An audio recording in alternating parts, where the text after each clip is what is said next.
Welcome to choice academy. அனைவருக்கும் வணக்கம். எல்லோரும் நல்லா இருக்கீங்களா?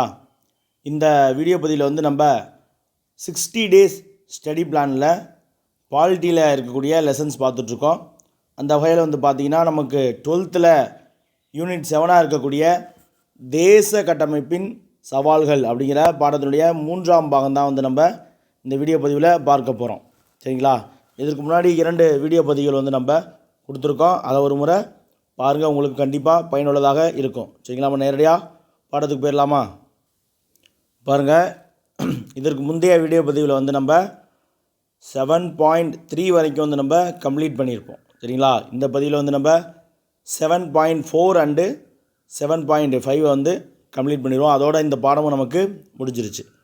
7.4 என்ன கொடுத்துருக்காங்க 4 அப்படின்னு பார்த்தீங்கன்னா, தேச கட்டமைப்பில் சமூக பொருளாதார மற்றும் அரசியல் சவால்கள் என்னென்ன, நம்முடைய தேசத்தை கட்டமைப்பதில் இருந்த சமூக பொருளாதார மற்றும் அரசியல் சவால்கள் என்னென்ன அப்படிங்கிறது தான் பார்க்க போகிறோம். பாருங்கள், தேச கட்டமைப்பிற்கான சவால்களில் தேசத்திற்கும் அரசுக்கும் உள்ள வேறுபாடுகளை நம்ம முதல்ல ஆராய்ந்து பார்க்கணும் அப்படின்னு சொல்கிறாங்க. தேச கட்டமைப்பில் என்னது, அதில் இருக்கக்கூடிய தேச கட்டமைப்பில் இருக்கக்கூடிய சவால்களில் தேசத்துக்கும் அரசுக்கும் இருக்கக்கூடிய வேறுபாடு என்ன அப்படிங்கிறத நம்ம ஃபஸ்ட்டு ஆய்வு செஞ்சு பார்க்கணும்.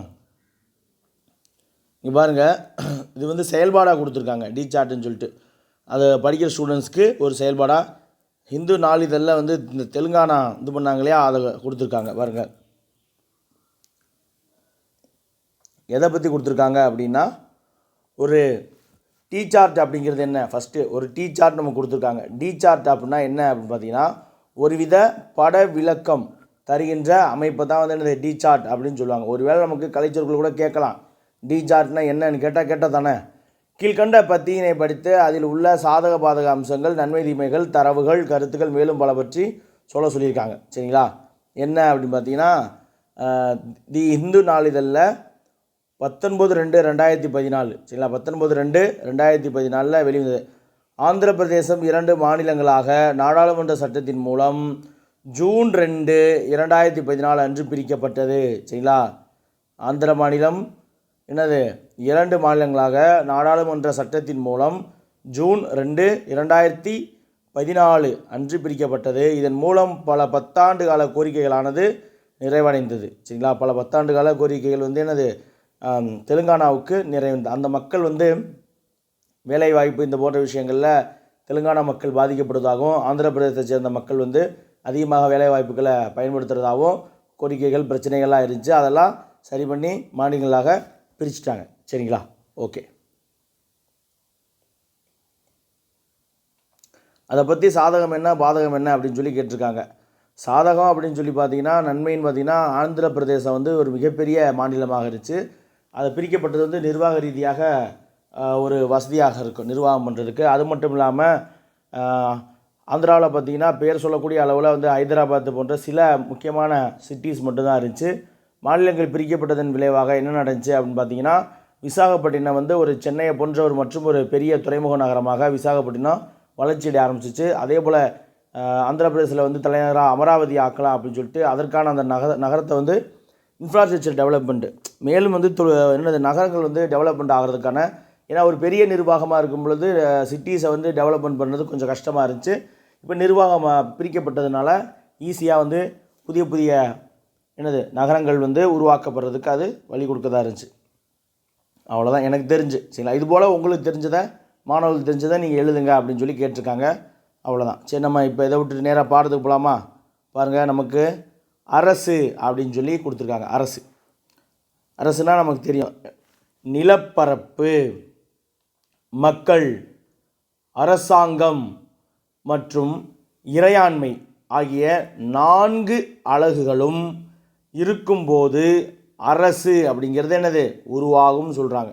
ஒரு அரசு எப்பொழுது உருவாகும் அப்படின்னா, ஒரு நிலப்பரப்பு, அந்த நிலப்பரப்பில் வாழ்கின்ற மக்கள், அதே போல் அந்த நிலப்பரப்பில் இருக்கிற மக்களை ஆட்சி செய்யக்கூடிய ஒரு அரசாங்கம், அந்த நிர்வாகம் செய்யக்கூடிய ஒரு அரசாங்கம், அதற்கான உச்சபட்ச அதிகாரம், இந்த 4 அலகுகளும் இருக்கும்போது தான் அரசு அப்படிங்கிறது வந்து என்னது உருவாகும்.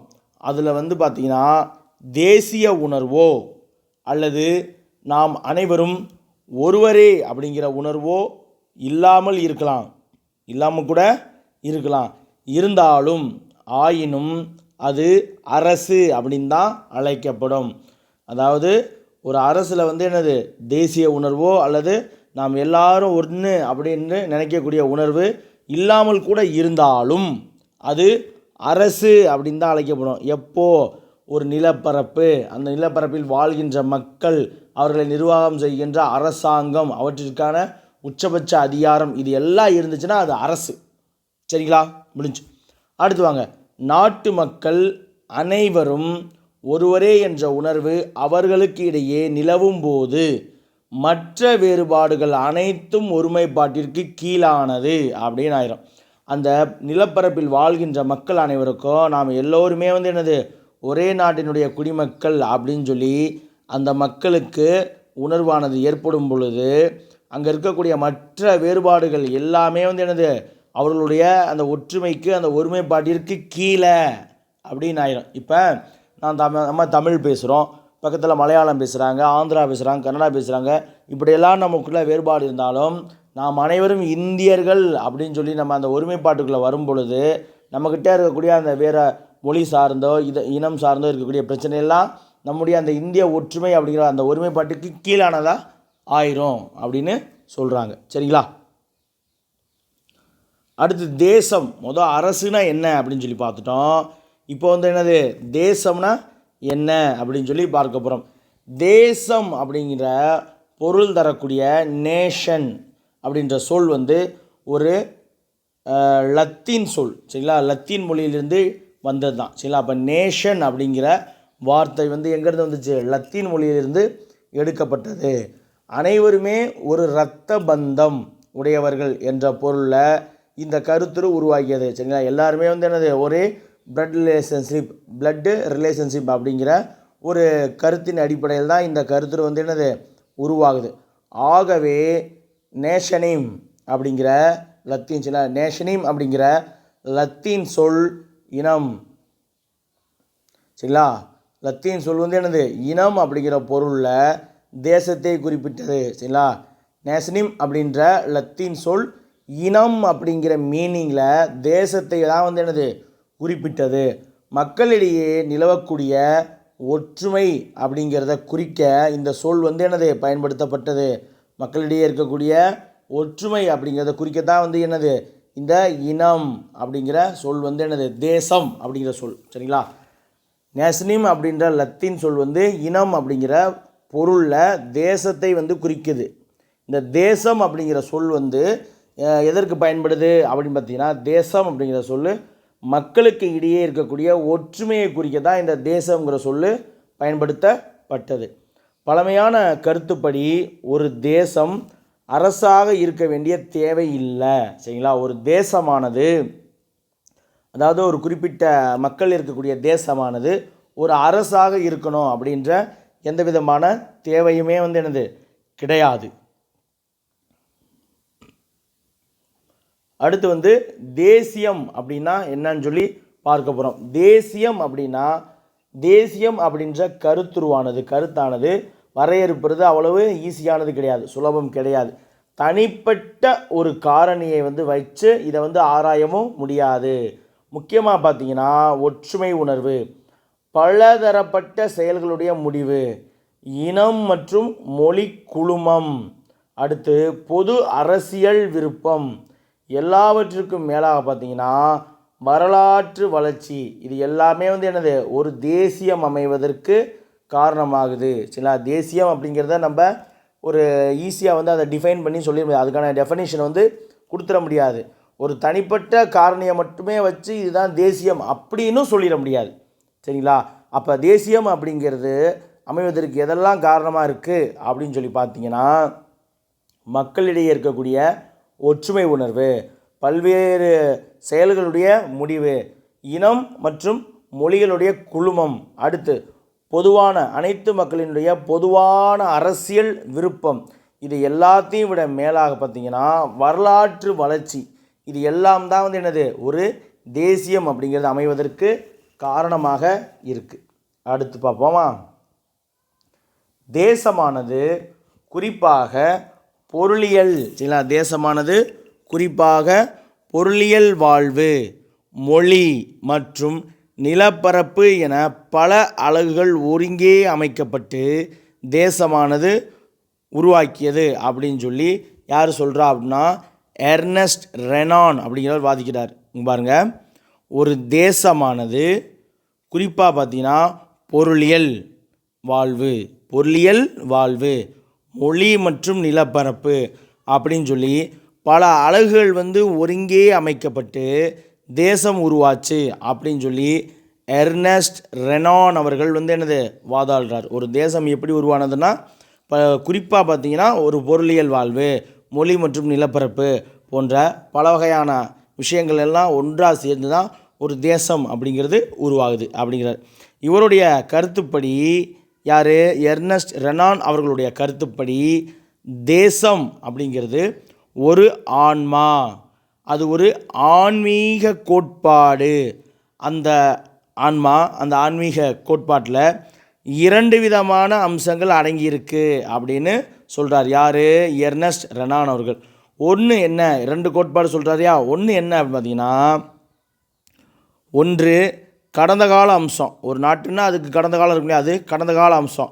இன்னொன்று வந்து என்னது, தற்பொழுது நடக்கிறது நிகழ்கால அம்சம் அப்படின்னு சொல்லி விளக்கம் தர்றார். ஒரு தேசத்தில் வந்து என்னது 2 விதமான அம்சங்கள் அடங்கியிருக்கு அப்படின்னு சொல்லி எர்னஸ்ட் ரெனான் அவர்கள் சொல்கிறாரு. ஒன்று வந்து கடந்த கால அம்சம், இன்னொன்று இப்போ நடந்துகிட்ருக்குது நிகழ்கால அம்சம். சரிங்களா. அடுத்து பாருங்கள், இந்த கடந்த கால வளமிக்க மரபுகளின் நினைவுகள், சரிங்களா, இந்த மற்றொன்று நிகழ்கால அம்சம் அப்படின்னு சொல்லி விளக்கம் சொல்கிறாரா. ஒன்று வந்து பார்த்திங்கன்னா கடந்த கால வளமிக்க மரபுகளினுடைய நினைவுகள், மற்றொன்று வந்து நிகழ்காலத்திய நடப்புகள். அதை வந்து எக்ஸ்பிளைன் பண்ணியிருக்காங்க. சரிங்களா. கூடி வாழ வேண்டும் அப்படிங்கிற விருப்பம், சரிங்களா, குடி வாழ வேண்டும் அப்படிங்கிற விருப்பமானது என்னது, பாரம்பரியத்திற்கு மதிப்பளிக்க வேண்டுமென்ற எண்ணம். அதாவது மக்கள் எல்லாரும் ஒன்றாக கூடி வாழ வேண்டும் அப்படின்ற எண்ணமும் அவர்களுடைய பாரம்பரியத்திற்கு மதிப்பளிக்க வேண்டும் அப்படின்ற எண்ணம், இது ரெண்டுமே வந்து என்னது, தேசிய உணர்வு அமைவதற்கு ஒரு பொதுவான பங்களிப்பு. சரிங்களா. அப்போ தேசிய உணர்வு அமைவதற்கு பொதுவான பங்களிப்பு என்னது, மக்கள் அனைவரும் கூடி வாழ வேண்டும் அப்படிங்கிற எண்ணமும் பாரம்பரியத்திற்கு மதிப்பளிக்கணும், நம்முடைய இந்திய பாரம்பரியத்திற்கு மதிப்பளிக்கணும் அப்படின்ற எண்ணமும் தான் வந்து என்னது, தேசிய உணர்வு அமைவதற்கான ஒரு பொது பங்களிப்பு. அடுத்து தேச கட்டமைப்பினுடைய சவால்கள், அதுக்கான வழிவகைகள் கொடுத்துருக்காங்க பாருங்கள். உற்பத்தியை அதிகரிப்பது மட்டும் பிரச்சனை கிடையாது, மாறாக வேறுபாடுகளை களைவதுமே வந்து என்னது பிரச்சனை தான். ஒரு நாட்டில் வந்து நமக்கு உற்பத்திகள் அதிகப்படுத்தணும், அப்போ தானே நமக்கு தேவையானதெல்லாம் கிடைக்கும். அப்போ அந்த கட்டமைப்பில், தேசத்தினுடைய கட்டமைப்பில் உற்பத்தி அப்படிங்கிற விஷயத்தை வந்து நம்ம அதிகரிக்கிறது மட்டுமே நமக்கு பிரச்சனையாக இல்லை. நாட்டின் பல மாநிலங்களுக்கு இடையில் பார்த்தோம்னா நம்ம சிறிய மாநிலம் பெரிய மாநிலங்களுக்கிடையே கருத்து வேறுபாடுகள் இருந்துச்சு, வழங்கல் தொடர்பாக. அப்படி இருக்கக்கூடிய மற்ற வேறுபாடுகளையுமே வந்து என்னது களையக்கூடியது ஒரு சவாலாகவும் இருந்துச்சு. நம்முடைய மக்களாட்சி மற்றும் கூட்டாட்சி ஆகிய அடிப்படையில் பார்த்திங்கன்னா நமது நாடு வந்து என்னது, மக்களாட்சி நாடு, கூட்டாட்சி முறை பின்பற்றப்பட்டு வருது. சரிங்களா. வடிவத்தில் கூட்டாட்சி போல் இருக்கும், ஆனால் தேவைப்படும் பொழுது என்னது அதுக்கான நேரங்காலத்தை பார்த்து கூட்டாட்சி ஒற்றையாட்சின்னு மாற்றிக்குவாங்க. அதாவது நெருக்கடி காலத்தை ஒற்றையாட்சியாக மாறிடும், மற்ற காலத்தில் கூட்டாட்சியாக இருக்கும். சரிங்களா. ஓகே, இந்த கூட்டாட்சி மக்களாட்சி ஆகிய அடிப்படையில் எந்த விதமான சமரசமே கொள்ளாமல் திட்டமிட்ட மற்றும் கலப்பு பொருளாதாரம் மூலம் இந்தியாவை வந்து ஒரு சுயசார்பு நவீன நாடாக உருவாக்குவதை ஜவஹர்லால் நேரு அவர்கள் தேர்ந்தெடுத்தார். கலப்பு பொருளாதாரத்தின் மூலமாக தான் வந்து என்னது, இந்தியா வந்து ஒரு திட்டமிட்ட கலப்பு பொருளாதாரம் கொண்ட ஒரு சுயசார்பு நவீன நாடாக உருவாகும் அப்படின்னு சொல்லி அதற்காக அவர் கலப்பு பொருளாதாரத்தை தேர்ந்தெடுத்திருப்பார். சரிங்களா. அதன் காரணமாக என்ன பண்ணுறாங்க, ரஷ்யாவிலேருந்து எடுத்துகிட்டு வந்த 5 ஆண்டு திட்டங்களாக போடுறாங்க, 5 இயர்ஸ் பிளானை போடுறாங்க. 5 ஆண்டு திட்டங்கள் மூலமாக ஏராளமான நீர்ப்பாசன திட்டங்கள், அடிப்படை தொழில்களை வந்து யார் நேரு அவர்கள் நிறுவுகிறாரு. அடுத்து விரைவான மின்மயமாக்கல், அனைத்து பகுதியிலுமே வந்து மின்சார வசதி வழங்குதல் மற்றும் உள்கட்டுமானம் இன்ஃப்ராஸ்ட்ரக்சர் வசதிகளை வந்து விரிவுபடுத்துதல். அதற்கப்புறம் நோய்களை வந்து ஒழிக்கிறது, மலேரியா போன்ற நோய்களை வந்து ஒழித்தல். அடுத்து மக்கள் அதிகமாக இருந்தால் உணவு தேவை இருக்கு இல்லையா, அப்போ உணவு பசுமை புரட்சியின் வாயிலாக உணவு உற்பத்தியில் சுய தேவையை பூர்த்தி செய்தல். அதற்கடுத்து மக்களுக்கு வந்து அறிவியல் மனப்பான்மை வளர்த்தல், அறிவியல் மற்றும் தொழில்நுட்பத்தில் டெக்னாலஜிஸில் சயின்ஸ் அண்ட் டெக்னாலஜியில் ஒரு டெவலப்டு ஸ்டேஜ் அடைகிறது, சரிங்களா, மேம்பட்ட நிலையை அடைதல் அப்படின்னு சொல்லி பல வகையான திட்டங்களை வந்து இவர்கள் இந்த 5 ஆண்டு திட்டங்களில் நிறைவேற்றினார்கள். அடுத்து வந்து பார்த்திங்கன்னா 1960களின் இறுதியிலும் 70களினுடைய தொடக்கத்திலுமே ஒரு மந்தமான சூழ்நிலையானது இந்தியாவில் வந்து உருவாகுது. அப்படி பல அரசியல் பிரச்சனைகள் வந்து இருந்துச்சு. பாகிஸ்தான் மற்றும் சீனாவுடனான போர்கள், சரி நமக்கு தெரியும் பாகிஸ்தான் போர், அந்த 5 ஆண்டு திட்டத்தில் ஒரு திட்டம் வந்து நிறுத்தப்படுறதுக்கு காரணமே வந்து திட்ட விடுமுறை காலம் விடுவாங்களே அதுக்கு முன்னாடி, அது காரணமே வந்து இந்த சீனா பாகிஸ்தான் போரில் ஏற்பட்ட பிரச்சனைகள் தான். அதனால் சரி நம்ம அது எக்கனாமிக்ஸ் பார்க்கும்போது டீட்டெயில்டாகவே பார்த்துக்கலாம், சரிங்களா. அப்போ நமக்கு சீனா, அப்புறம் இந்தோ சீனா வார், இந்தோ பாகிஸ்தான் வார், இது போன்ற போர்கள் வந்து இந்தியாவினுடைய பொருளாதாரத்தை என்ன பண்ணுறது, பாதிக்குது, டேமேஜ் பண்ணுது.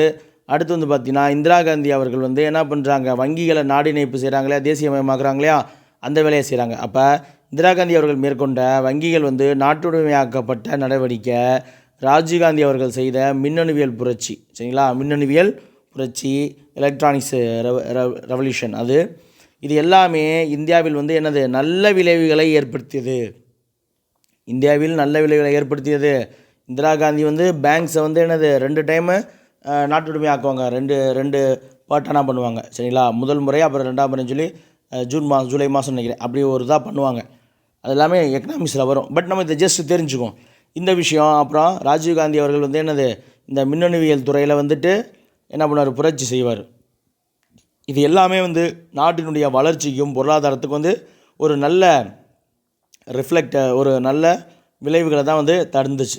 அடுத்து வந்து பார்த்திங்கன்னா 1990ஆம் ஆண்டுக்கு பிறகு, சரிங்களா, 1990ஆம் ஆண்டுக்கு பிறகு என்ன நடக்குது அப்படின்னு பார்த்திங்கன்னா 1990ஆம் ஆண்டுக்கு பிறகு இந்தியாவினுடைய சந்தை பொருளாதாரத்தை நோக்கி பயணிக்க தொடங்கியது.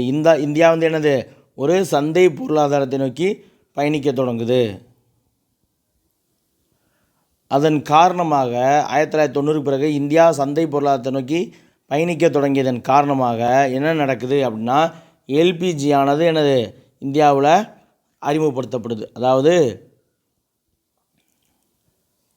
தாராளமயமாக்கல், தனியார்மயமாக்கல் மற்றும் உலகமயமாக்கல், சரிங்களா, லோக்கலைசேஷன், ப்ரைவேட்டைசேஷன், குளோபலைசேஷன் அப்படின்னு சொல்லி எல்பிஜி வந்து இந்தியாவில் அறிமுகப்படுத்தப்படுது. 90க்கு பிறகு 91ல் அறிமுகப்படுத்துவாங்க.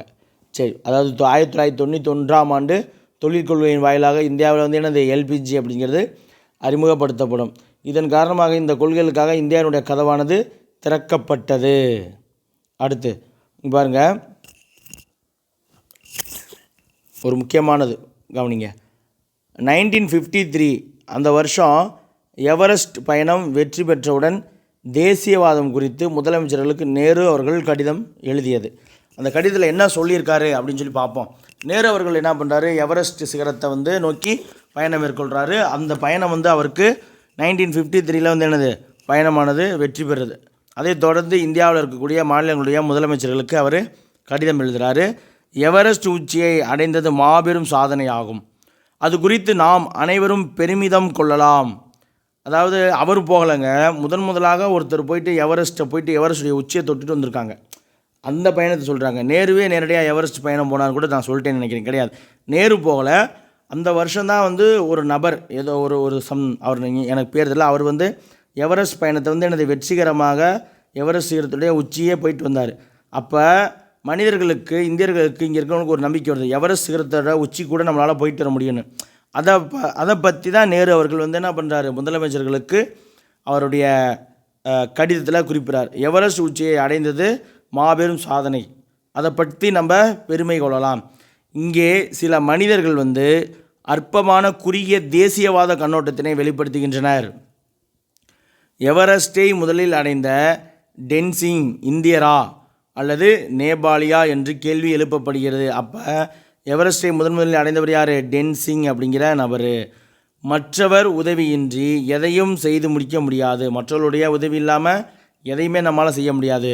உண்மையில் இருவரும் இணைந்தே இத்தகைய சாதனையை நிகழ்த்தியுள்ளனர். சில உண்மையிலேயே 2 பேரும், அதாவது இந்தியர்களும் நேபாளியும் இணைந்து தான் இத்தகைய சாதனையை நிகழ்த்தியுள்ளனர். ஏற்கனவே பெறப்பட்ட அனுபவங்கள், உழைப்பு மற்றும் பயண தியாகங்கள் ஆகியன இவர்களுடைய வெற்றிக்கு அடிப்படையாக அமைந்தன. சரிங்களா? இவர்களுடைய வெற்றிக்கு அடிப்படையாக இருந்தன. சரிங்களா? மாபெரும் மனித சாதனைகள் யாவும், ரொம்ப முக்கியமான வார்த்தை பாருங்கள், மாபெரும் மனித சாதனைகள் யாவும் எண்ணிலடங்காத மக்களின் கடுமையான தொடர் முயற்சியின் விளைவே ஆகும் அப்படின்னு சொன்னவர் யார் அப்படின்னு கேட்டால் நமக்கு தெரியணும், ஜவஹர்லால் நேரு அவர்கள். மாபெரும் மனித சாதனைகள் யாவுமே எண்ணிலடங்காத மக்களினுடைய கடுமையான தொடர் முயற்சியின் விளைவு அப்படின்னு சொல்லியிருக்காரு. அடுத்து, ஒரு மனிதனின் சரிங்களா ஒரு மனிதனின்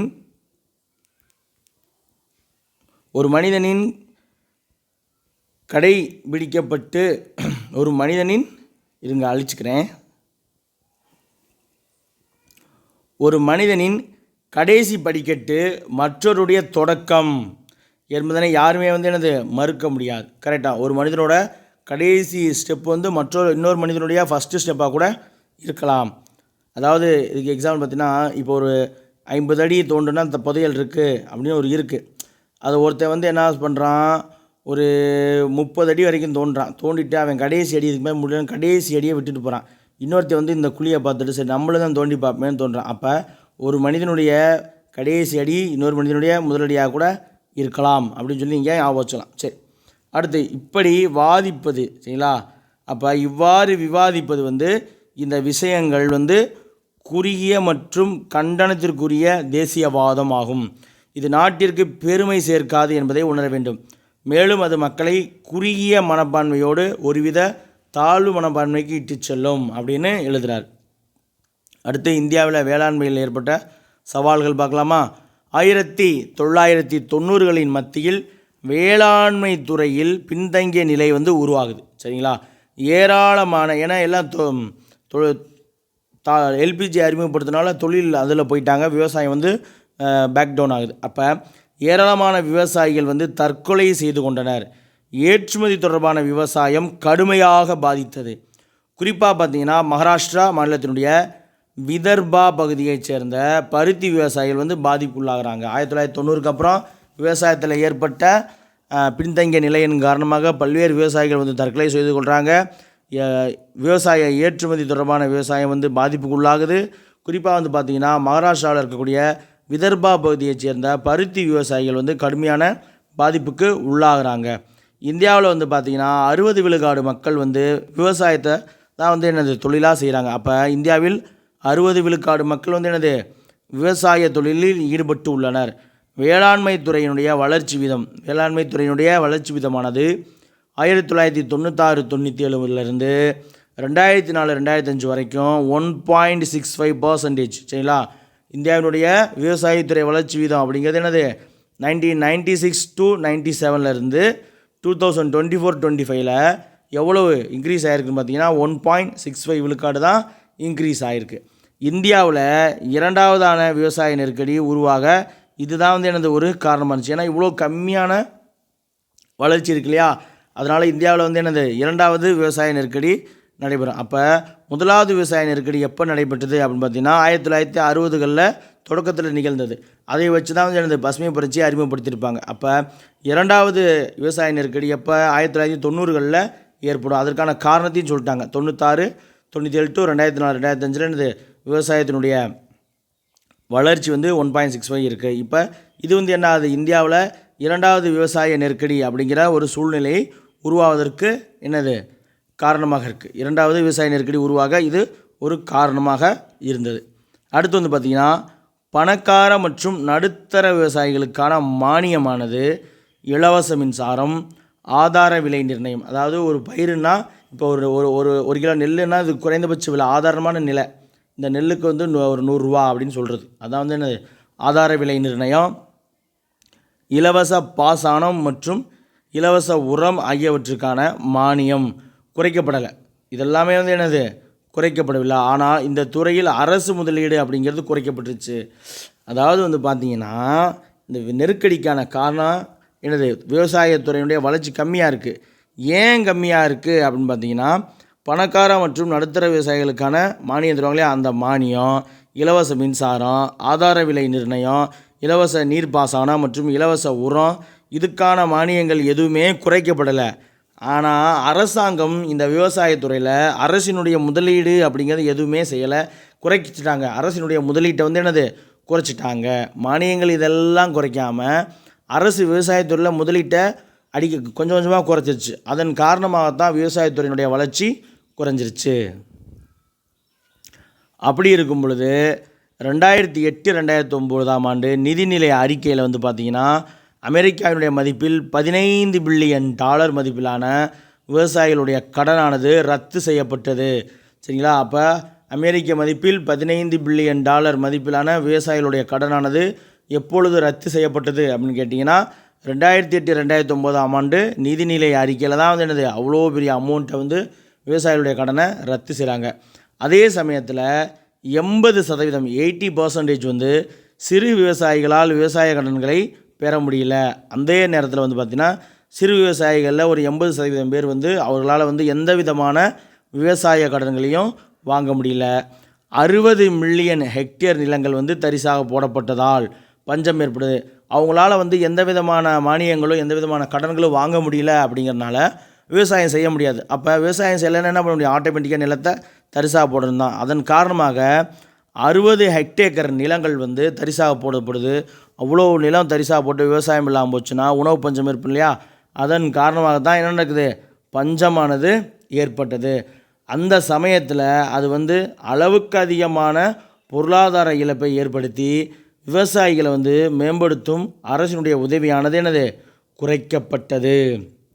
அந்த சமயத்தில் அது அளவுக்கு அதிகமான பொருளாதார இழப்பை ஏற்படுத்திடுச்சு. அதனால் அரசும் வந்து விவசாயிகளை மேம்படுத்தணும் அப்படிங்கிற அரசினுடைய உதவியானதுமே என்னது பொருளாதார இழப்பு ஏற்படுறதுனால விவசாயிகளை அவங்க மேம்படுத்தணும் அப்படின்னு சொல்கிற முயற்சியும் எடுக்கலை. அதற்கான உதவியும் அரசு குறைச்சிருச்சு. இங்கே பார்த்தீங்கன்னா அரசு வந்து விவசாயத்துறையில் முதலீட்டை குறைச்சிருச்சு. இங்கே வந்து விவசாயிகளை டெவலப்மெண்ட் பண்ணணும் அப்படிங்கிற ஹெல்ப் பண்ணுறதுல வந்து என்னது உதவி செய்கிறதுல அதையுமே குறைச்சிருச்சு. சரி, அடுத்து பாருங்கள், ஒரு பாக்ஸில் கொடுத்துருக்காங்க. மத்திய அரசாங்கத்தினுடைய கல்வி நிலையங்கள் மற்றும் மத்திய அரசு வேலைவாய்ப்புகளில் இதர பிற்படுத்தப்பட்ட வகுப்பினருக்கு இடஒதுக்கீடு வழங்குமாறு மண்டல ஆணையம் பரிந்துரை செய்து, நம்ம இதற்கு முந்தைய வீடியோவில் பார்த்துருப்போம். மண்டல ஆணையம் அந்த 50% மிகாமல் இருக்கணும்னு சொல்லி தீர்ப்பு வழங்கினது இதெல்லாமே பார்த்துருப்போம். சரி, இது இருக்கட்டும், ஜஸ்ட் தெரிஞ்சுக்கோ, அவ்வளோதான். அடுத்து வந்து தொழிற்சாலை தொடர்பாக பார்க்க போகிறோம். கட்டமைப்பில் தொழிற்சாலை தொழில்துறை தகராறு சட்டம். சரிங்களா? தொழில்துறை தகராறு சட்டம் இந்தியாவில் பணியாற்றும் மொத்த தொழிலாளர்களில் 10 விழுக்காட்டுக்கும் தொழில்துறை தகராறு சட்டமானது இந்தியாவில் பணியாற்றுகின்ற மொத்த தொழிலாளர்களில் 10 விழுக்காட்டுக்கும் குறைவான தொழிலாளர்களே பாதுகாத்துள்ளது. சரிங்களா? அப்போ என்ன பண்ணுறாங்க, இந்தியாவில் வந்து என்னது தொழில்துறை தகராறு சட்டம் அப்படின்ற ஒரு சட்டத்தை ஏற்றாங்க. அந்த தொழில்துறை தகராறு சட்டம் அப்படிங்கிறது இந்தியாவில் வந்து 100% பேர் வேலை பார்க்குறாங்கன்னா அதில் 10% பேரை மட்டும்தான், 10 விழுக்காட்டுக்கும் கம்மியான நபர்கள் தொழிலாளர்கள் தான் அந்த சட்டமானது என்னது பாதுகாத்திருக்கு. மீதம் இருக்கக்கூடிய 90 விழுக்காட்டு தொழிலாளர்கள் வந்து அமைப்பு ரீதியாக அவர்கள் வந்து திரட்டப்படலை. சரிங்களா? மீதம் இருக்கக்கூடிய 90 விழுக்காட்டு தொழிலாளர்கள் அமைப்பு ரீதியாக திரட்டப்படாத தொழில்களில் அவங்க இருக்காங்க. சரிங்களா? அமைப்பு ரீதியாக திரட்டப்படாத தொழில்களில் இருக்காங்க. அதாவது எப்படின்னு பார்த்தீங்கன்னா, 10% குறைவானவங்க வந்து என்னது, இப்போ சென்ட்ரல் கவர்மெண்ட் எம்ப்ளாயீஸ் இருப்பாங்களே, இப்போ ரயில்வேனா அதுக்கான ஒரு யூனியன் இருக்குது. சரிங்களா? ரயில்வே எம்ப்ளாயீஸ், இப்போ கவர்மெண்ட் எம்ப்ளாயீஸ்க்கு வந்து ஜாக்டோ ஜியோ அப்படின்னு சொல்லி ஒரு அமைப்பு இருக்குது. அதே போல் இந்த நம்ம பெல் கம்பெனி அதெல்லாம் இருக்குல்ல, அதில் எல்லாம் ஒவ்வொன்றுக்கும் ஒரு தொழிற்சங்கம் இருக்கும். இப்போ அந்த தொழிற்சங்க தகராறு சட்டம் இந்த மாதிரி ஒரு அமைப்பான நிறுவனங்களில் வேலை பார்க்குற தொழிலாளர்களை பாதுகாக்கிறதா இருக்குது. மீதம் இருக்கக்கூடிய 90% விழுக்காளர்கள் வந்து இப்போ எப்படி அமைப்பு சாரா தொழிலாளர்கள்னு சொல்லி இப்போ ஒரு அவங்களுக்கான நல உதவிகள்லாம் செய்கிறாங்க இல்லையா. அமைப்பு சாரா தொழிலாளர்னா என்னது, பெயிண்ட் அடிக்கிறவங்க, கொத்தனார் வேலை பார்க்குறவங்க, அப்புறம் கூலி வேலைக்கு போகிறாங்க இல்லையா, மற்ற சின்ன சின்ன கூலி வேலைக்கு, அவங்களாம் ஒரு அமைப்பு சாராத தொழிலாளர்கள் தானே.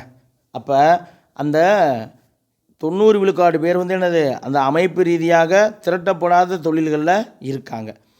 பொதுத்துறை நிறுவனத்தில் பணியாற்றும் ஊழியர்கள் தொழிற்சங்கம் அமைத்து கூட்டு பேரம் மூலம் பலனடைகின்றனர். இப்போ சொன்னோம் இல்லையா, வந்திருக்கு பாருங்க. ஒரு பொதுத்துறை நிறுவனத்தில் பணியாற்றக்கூடிய ஊழியர்கள் எல்லாருமே என்னது, அவர்களுக்கென்று ஒரு தொழிற்சங்கத்தை அமைத்து அவர்களுடைய கூட்டு பேரத்தின் மூலமாக அவங்க எல்லாம் ஒன்றாக சேர்ந்து அவங்களுக்கு வேண்டிய சலுகைகளை அவங்களால வாங்கி பலனடைய முடியும். அதே போல் அந்த பொதுத்துறை நிறுவனங்களில் பணியாற்றுகின்ற தொழிலாளர்கள் வந்து தொழிற்சங்கம் அமைத்து கொள்வதற்கும் கூட்டு பேரத்தில் ஈடுபடவும் உரிமைகளை கொண்டுள்ளார்கள். ஆனால் பார்த்தீங்கன்னா இது என்னன்னா, இப்போ தொழிற்சங்கம் அமைக்கிறது, யூனியன் அமைக்கிறதுங்கிறது கவர்மெண்ட் செக்டார் கம்பெனிஸில் மட்டும்தான் அலோவ் பண்ணுறாங்க. இப்போ ஒரு ப்ரைவேட் கம்பெனி இருக்குது, ஒரு ப்ரைவேட் கம்பெனியில் நீங்கள் வேலை பார்த்துட்டு அங்கே தொழிற்சங்கம் இருக்குதுங்களா? உங்களுக்கு கிடையாது இல்லை, மேக்ஸிமம். அதுதான் பொதுத்துறை நிறுவனங்களில் பணியாற்றுகின்ற தொழிலாளர்களுக்கு தொழிற்சங்கம் அமைக்கவும் அதன் மூலியமாக அவர்கள் கூட்டு பேரம் செய்கிறதுக்கான உரிமையானது இருக்குது. ஆனால் இப்போ ப்ரைவேட் கம்பெனிஸில் தனியார் தொழில்துறைகளில் பணியாற்றக்கூடிய ஊழியர்கள் வந்து தங்களுக்கு அப்படின்னு சொல்லி சங்கம் அமைக்கவும் தங்களுடைய பிரச்சனைகளுக்காக கூட்டு பேரத்தில் ஈடுபடவும் தனியார் நிறுவனங்களின் மேலாண்மையானது தடுத்து வருகிறது. இந்திய தொழில்துறையானது தொடர்ந்து முதலீட்டு நலன் சார்ந்த தொழில்துறையாக இருப்பதால் அதிக வேலையில்லா திண்டாட்டம்ங்கிறது நிலவுது. சரிங்களா? அப்போ இந்தியாவில் வந்து என்னது, அதிக வேலையில்லா திண்டாட்டமானது நிலவுது. அதற்கு காரணம் என்ன அப்படின்னா அவங்களே சொல்லிட்டாங்க, இந்திய தொழில்துறை வந்து என்னது, தொடர்ந்து முதலீட்டு நலன் சார்ந்த தொழில்துறையாக இருக்கிறதால தான். சரிங்களா? அப்போ என்னது, முதலாளிகளை சார்ந்து இருக்கிறதால, முதலீட்டு நலன் சார்ந்தனா என்னது, வேறு ஏதாவது ஒரு கம்பெனி வந்து இப்போவும் கூட வந்து என்னது வந்து தமிழ்நாட்டில் முதலீடு செய்யுங்க, இந்தியாவில் முதலீடு செய்யுங்க அப்படின்னு தான் சொல்கிறாங்க. அப்போ முதலீடு நமக்கு வேணும் அப்படிங்கிற காரணத்தால் நம்ம ப்ரைவேட் கம்பெனிஸில் போயிட்டு அவங்க முதலீடு செய்யணும் அப்படின்னா இங்கே கம்பெனிஸ் வேணும், அவங்க கொண்டு வருவாங்க. அப்படின்னா அவங்க வந்து என்னது யூனியன் வைக்க மாட்டேன்னா அப்போ அதை நம்ம அக்செப்ட் பண்ண வேண்டியதாக இருக்குது. அப்போ முதலீட்டு நலன் சார்ந்து இந்தியாவுடைய தொழில்துறை இயங்குகின்ற காரணத்தால் இந்தியாவில் வேலையில்லா திண்டாட்டமானது நிலவுது. ஏன்னா இப்போ ஒரு ப்ரைவேட் கம்பெனியில் ஏதோ ஒரு விசேஷம்னா ஒரு 2 நாள் 3 நாள் லீவ் போடுறீங்க, டக்குன்னு போய் பார்த்தா அந்த வேலைக்கு இன்னொரு ஆளை எடுத்து போட்டிருப்பாங்க, தம்பி உங்களை வேலையை விட்டு தூக்கி ஆச்சு பண்ணுவாங்க. நடக்கும். இப்போ கவர்மெண்ட்டில் அப்படி பண்ண முடியுமா? முடியாதுல்ல. அதான்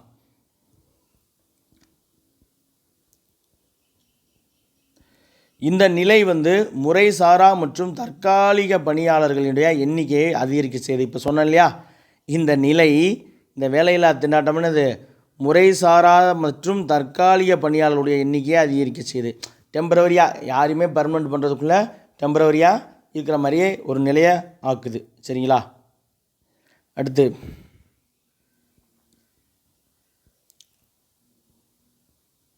அடுத்து பாருங்கள், நிலம் கையகப்படுத்துதல் அப்படிங்கிறது ஒரு முக்கியமான பெரிய பிரச்சனையாக தான் இருக்குது.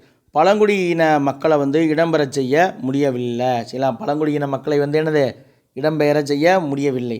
தொழிற்சாலை அமைப்பதற்கு தேவையான நிலங்கள் வந்து என்னது, கிடைக்கல. உள்ளூர் மக்களினுடைய ஒப்புதலில் தான் நிலங்கள் பெற வேண்டிய நிலை இருக்குது. ஆமாம், கவர்மெண்ட்டுக்குன்னு அந்த ஒரு பெரிய அளவிலான இல்லை, உள்ளூர் மக்களுடைய ஒப்புதலை வாங்கி தான் என்னது தொழிற்சாலைகள் அமைப்பதற்கான நிலங்கள் பெற வேண்டிய நிலையானது இருக்குது. நிலம் கையகப்படுத்துதல் நடவடிக்கைகளை தகுந்த இழப்பீடு வழங்குதல் மற்றும் நலத்திட்டங்கள் மூலம் நிறைவேற்ற வேண்டியிருக்கு. சரிங்களா? நிலம் கையகப்படுத்துதலில் வந்து என்னது, அந்த நடவடிக்கையில் அதற்கு தகுந்த இழப்பீடு தரணும். அதே போல் நலத்திட்டங்கள் மூலம் அவர்களுக்கு வந்து என்னது நிறைவேற்ற வேண்டி இருக்குது. தற்போதைய சட்டம் அரசாங்கம் நிலம் கையகப்படுத்துவதற்கு போதுமான அதிகாரங்களை வந்து என்னது கொடுத்துருக்கு. தற்பொழுது அரசாங்கம் வந்து என்னது நிலம் கையகப்படுத்துவதற்கு தேவையான அதிகாரங்கள் எல்லாத்தையுமே கொடுத்துருக்கு. சில இடங்களில் வந்து என்னது வலுக்கட்டாயமாக இதை வந்து செய்யும் பொழுது தான் வன்முறை நிகழ்வுகள் நடக்குது. இப்போ பார்த்திங்கன்னா, இப்போ எண்ணூரில் சென்னை தாண்டி எண்ணூர் இல்லையா, அங்கே ஹார்பர். அப்போ அந்த ஹார்பரில் அங்கே இருக்கக்கூடிய நிலங்கள் எல்லாமே அந்த பகுதியில் இருந்த மக்கள்கிட்ட வாங்கி தான் என்ன பண்ணியிருக்காங்க, கட்டியிருக்காங்க. சரிங்களா? அப்போ அது போன்று அப்போ அந்த இடங்களுக்கு தகுந்த ஒரு இழப்பீடு, அப்புறம் என்ன பண்ணியிருப்பாங்க, அவங்களுக்கு அந்த பகுதியில் இருக்க மக்களுக்கு ஒரு வேலை வாய்ப்பு தருவாங்க. சரிங்களா, அந்த பகுதியில் இருக்க மக்களுக்கு அங்கேயே வந்து என்னது ஒரு வேலை வாய்ப்பு தருவாங்க. இது போன்ற நலத்திட்டங்கள் செஞ்சு தான் இந்த விஷயங்கள்லாம் செய்கிறாங்க. இப்போ இருக்க அரசாங்கம் வந்து என்னது இப்படி நிலங்களை கையகப்படுத்துறதுக்கு என்னென்ன அதிகாரங்கள் தேவையோ அது எல்லாமே ப்ராப்பராக கொடுத்துருக்காங்க.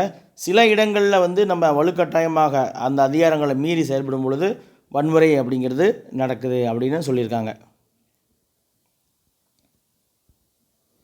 அடுத்து வந்து பார்த்திங்கன்னா அரசியல் ரீதியான சவால்கள் என்னென்ன அப்படின்னு பார்த்தீங்கன்னா, 1990ஆம் ஆண்டுக்கு பின்னாடி மாநிலங்களுக்கிடையே சமத்துவமின்மை அதிகரிக்குது. 1990க்கு அப்புறம் என்னது, இந்தியாவில் இருக்கக்கூடிய மாநிலங்களுக்கிடையே வந்து என்னது ஒற்றுமையின்மை, சமத்துவமின்மையானது அதிகரிக்குது. மத்திய அரசாங்கத்தினுடைய நிதி மாநிலங்களுக்கு அளிப்பது என்னது குறைக்கப்பட்டது. மத்திய அரசாங்கத்தினுடைய நிதியானது மாநிலங்களுக்கு அளிப்பது குறைக்கப்பட்டது. இதன் காரணமாக மாநில அரசாங்கங்கள் என்ன பண்ணுறாங்கன்னா, தனியார் நிறுவனங்களை வந்து, ஏன்னா மத்திய அரசு ஃபண்டு தரலைன்னா அவன் கவர்மெண்ட்டை நடத்துறதுக்கு ஃபண்டு வேணும் இல்லையா, அப்போ அதனால் அந்த ஸ்டேட் கவர்மெண்ட்லாம் என்ன பண்ணுறாங்க, போய் ஒரு இண்டிவிஜுவல் கார்ப்பரேட் கம்பெனிஸை, தனியார் நிறுவனங்களை வந்து அவங்க வந்து டிபெண்ட் பண்ண வேண்டியதாக இருக்குது. சில மாநிலங்கள் வந்து அந்நிய முதலீட்டை ஈர்ப்பதற்காக முயற்சிகளை செய்யுது. சில அந்நிய முதலீட்டுன்னு அது வெளிநாட்டிலேருந்து வந்து இங்கே முதலீட்டுகளை ஈர்ப்பதற்கான முயற்சிகளை செய்கிறாங்க. பட் சில மாநிலங்களால் வந்து இந்த விஷயங்களை வந்து செய்ய முடியல. ஏன்னா ஒரு அந்நிய முதலீடு ஒரு மாநிலத்துக்கு வரணும்னா தேவையான ரோடு வசதி இருக்கணும். சரிங்களா, அதே போல் வேலை செய்யறதுக்கான பீப்புள் இருக்கணும், மேன் பவர் இருக்கணும். அடுத்து மிஷினரிஸ்க்கான சோர்ஸ் இருக்கணும். அதே போல் ஒரு ஹார்பர் இருக்கணும். ஏன்னா கப்பல் வழியாக எல்லாத்தையும் கொண்டு வரதுக்கு ஒரு ஹார்பர் இருக்கணும். அதான் வந்து டிரான்ஸ்போர்ட்டேட், ரோட்வே, ரயில்வே அண்ட் என்னது இந்த நீர்வழி, இந்த 3 வழியிலுமே என்னது டிரான்ஸ்போர்ட்டேஷனும் இருக்கணும். அது இருந்தால் தான் வந்து ஒரு அந்நிய முதலீடு வந்து ரொம்ப ஈஸியாக வந்து அக்செப்ட் பண்ணுவாங்க. அதை தாண்டி இன்ஃப்ராஸ்ட்ரக்சர் இருக்கணும். அதற்கடுத்து வேலை செய்யறதுக்கான பீப்புள் இருக்கணும். சரிங்களா, வேலை செய்யறதுக்கான பீப்புள் இருக்கணும். இதன் காரணமாக இப்போ அந்நிய முதலீட்டை சில மாநிலங்களால் ஈர்க்க முடியுது, சில மாநிலங்களால் ஈர்க்க முடியல. இதன் காரணமாகவும் என்னது இந்தியாவில் இருக்கக்கூடிய மாநிலங்களுக்கிடையே ஏற்றத்தாழ்வு அப்படிங்கிற வளர்ச்சி வந்து என்னது உருவாகுது. இது வந்து என்னது ஒரு அரசியல் ரீதியான சவால்கள். அடுத்து மத்திய மாநில உறவுகள் வந்து நம்ம பார்க்க போகிறோம். பாருங்கள், வறுமையை ஒழிப்பதற்கு ஒருங்கிணைந்த வளர்ச்சி திட்டங்களை வந்து விரைந்து செயல்படுத்துவதன் மூலம் என்னது வறுமையை ஒழிக்கணும். அப்படின்னா என்ன பண்ணணும், வறுமையை ஒழிக்க ஒருங்கிணைந்த வளர்ச்சி திட்டங்களை விரைந்து செயல்படுத்தணும். அதன் மூலம்தான் வந்து என்ன வறுமையை ஒழிப்பது சாத்தியமாகும். மத்திய மாநில உறவுகள் வந்து இந்தியாவில் பல்வேறு மாநிலங்கள் பிராந்திய கட்சிகளுடைய ஆட்சிக்கு உட்பட்டு இருக்குது. இந்தியாவில் வந்து என்னது மத்திய மாநில உறவுகள் வந்து இந்தியாவில் இருக்கக்கூடிய பல்வேறு மாநிலங்கள் மற்றும் பிராந்திய கட்சிகளுடைய ஆட்சிக்கு உட்பட்டுள்ளன. இதன் காரணமாக மத்திய மாநில உறவுகளில் தடங்கல்களானது ஏற்பட்டிருக்கு. மத்திய மாநில உறவுகளில் தடங்கல்களானது என்னது ஏற்பட்டிருக்கு. இதற்கு முன்னாடி பார்த்திங்கன்னா மாநிலங்களுக்கு இடையேயான குழு அமைப்பாங்க. அதில் வந்து என்னது எல்லா மாநிலத்தினுடைய முதலமைச்சர்களும் உறுப்பினர்களாக இருப்பாங்க. சரிங்களா, அப்போ மாநிலங்களுக்கு இடையேயான குழு அமைத்த அமைப்பில் மாநிலங்கள் வந்து தங்களுக்கு அதிக அதிகாரங்களை கோரியது. அதாவது என்ன சொல்கிறாங்கன்னா, அந்த மாநிலங்களுக்கான குழுவில் போயிட்டு மாநிலங்கள் என்ன சொல்லுதுன்னா, மத்திய அரசுக்கிட்ட அதிக அதிகாரங்கள் இருக்க வேணாம், எங்கள்கிட்ட அதிக அதிகாரங்கள் இருக்கணுங்கிறாங்க. இப்போ உதாரணத்துக்கு பார்த்தீங்கன்னா 3 அதிகாரங்களை பிரிச்சுருக்காங்க இல்லையா, மத்திய பட்டியல், மாநில பட்டியல், பொதுப்பட்டியல்னு. இப்போ மாநிலங்கள்லாம் அந்த மாநில குழுக்கள் அமைத்த அமைப்பில் போயிட்டு என்ன சொல்கிறாங்க அப்படின்னா, பொதுப்பட்டியல் வந்து என்னது மாநில அரசிட்ட இருக்கணும், மத்திய அரசு இருக்கக்கூடாது அப்படிங்க. அதான் வந்து என்னது அரசாங்கத்திடம் வந்து என்னது தங்களுக்கு அதிகமான அதிகாரங்கள், மாநில சுயாட்சி வேணும், மாநிலங்களுக்கு அதிக அதிகாரங்கள் வேணும் அப்படின்னு கேட்குறாங்க. அதன் காரணமாக மத்திய அரசாங்கத்திடமிருந்து அதிகமான நிதி பங்கீட்டையும் கேட்குது. ஆனால் மத்திய மாநில உறவுகளில் நிதி உறவு மட்டுமே என்னது மட்டுப்படுத்தப்படுகிறது. மத்திய மாநில உறவுகளில் நிதி உறவு மட்டும்தான் வந்து என்னது மட்டுப்படுத்தப்படுகிறதுனா என்னது கண்ட்ரோல் பண்ணுறாங்க. சரிங்களா, அடுத்து வந்து பார்த்திங்கன்னா பொருளாதார சவால்கள் வந்து நம்ம பார்க்க போகிறோம். இந்தியாவில் வாழக்கூடிய மக்கள்களில் பெரும்பாலானவர்கள் வந்து நாள் ஒன்றுக்கு $1 கீழ் வருமானம் உள்ளவர்கள் அப்படிங்கிறத யார் சொல்கிறா அப்படின்னு பார்த்தீங்கன்னா டீட்டன் மற்றும் ட்ரெசி அப்படிங்கிறவங்க வந்து என்னது சுட்டி காட்டாங்க. 2 பேர் யார், டீட்டன் மற்றும் ட்ரெசி. இவங்க என்ன சொல்கிறாங்களா, இந்தியாவில் வாழக்கூடிய மக்களில் பெரும்பான்மையான மக்கள் ஒரு நாளைக்கு $1 ஒரு அமெரிக்க டாலருக்கும் குறைவான வருமானத்தான் கொண்டிருக்காங்க அப்படின்னு சொல்கிறாங்க. அப்படி இருந்தாலும் இந்தியாவில் வந்து வறுமை விகிதம் வந்து என்னது குறைந்து வருவதாக சொல்லிட்டு வருது, விவாதிக்கப்பட்டிருக்கு. 1993, 94, 99, 2000 காலகட்டத்தில் நாள் ஒன்றுக்கு ஒரு நாளைக்கு $1 குறைவான வருமானம் வாங்குகிறவங்க விகிதம் வந்து 36 விழுக்காட்டிலேருந்து 26 விழுக்காட்டாக குறைந்துள்ளதாக ஒரு மதிப்பீடு குறிப்பிடுகிறது. அப்படின்னா என்னது 10% வந்து என்னது டிகிரிஸ் ஆயிருக்கு. சரிங்களா, 10% வந்து டிகிரிஸ் ஆயிருக்கு. எப்போது 1993, 94 டு 1999, 2000 இந்த காலகட்டத்தில் ஒரு நாளைக்கு $1 குறைவான வருமானம் வாங்கக்கூடிய மக்களுடைய எண்ணிக்கை வந்து என்னது 10% குறைஞ்சிருக்கு. அப்போ முன்னாடி எப்படி இருந்துச்சு? முன்னாடி 36% இருந்துச்சு, பின்னாடி 26% இருந்துச்சு. அதாவது இப்படி கூட கேட்கலாம், எத்தனை சதவீதம் குறைந்துள்ளதுன்னு கூட கேட்கலாம். 36, 26 டேரெக்டாக கொடுக்காம 93, 94 டு 99, 2000 வந்து ஒரு நாள் ஒன்றுக்கு $1 குறைவாக சம்பளம் வாங்கலுடைய விகிதம் எத்தனை சதவீதமாக குறைந்தது அப்படின்னா அது நமக்கு தெரியணும், 10%. அப்போ இது நமக்கு தெரிஞ்சிருக்கணும். 36 டு 26 இருந்துச்சு அப்படிங்கிறது தெரிஞ்சால் தான் இது 10%ங்கிறத நம்மளால் என்னது கன்ஃபார்மாக அடிக்க முடியும். இப்படி தான் நம்ம கொஷினை வந்து எதிர்பார்க்கணும். இந்த மாதிரி தான் கொஷினை வந்து நம்ம எதிர்பார்க்கணும். பாருங்கள், ஒரு மதிப்பீடு சொல்லுது. அதாவது என்ன சொல்ல வராங்கன்னா, இன்னமும் கூட 270 மில்லியன் இந்தியர்கள் வந்து என்னது ஏழ்மையில் இருக்கிறாங்க அப்படின்னு சொல்கிறாங்க. அதாவது 270 மில்லியன் இந்தியர்கள் வந்து என்னது ஏழ்மையில் இருக்கிறாங்க அப்படின்னு சொல்லி இந்த விஷயம் சொல்லுது. சீனாவில் வந்து பார்த்திங்கன்னா 110 மில்லியன் ஏழைகள் இருக்காங்க. சைனாவில் வந்து எவ்வளவு? 110 மில்லியன் ஏழைகள் இருக்காங்க. இந்தியாவில் 270 மில்லியன் ஏழைகள் வந்து இந்தியர்கள் வந்து என்னது ஏழைகளாக வறுமையில் இருக்காங்க.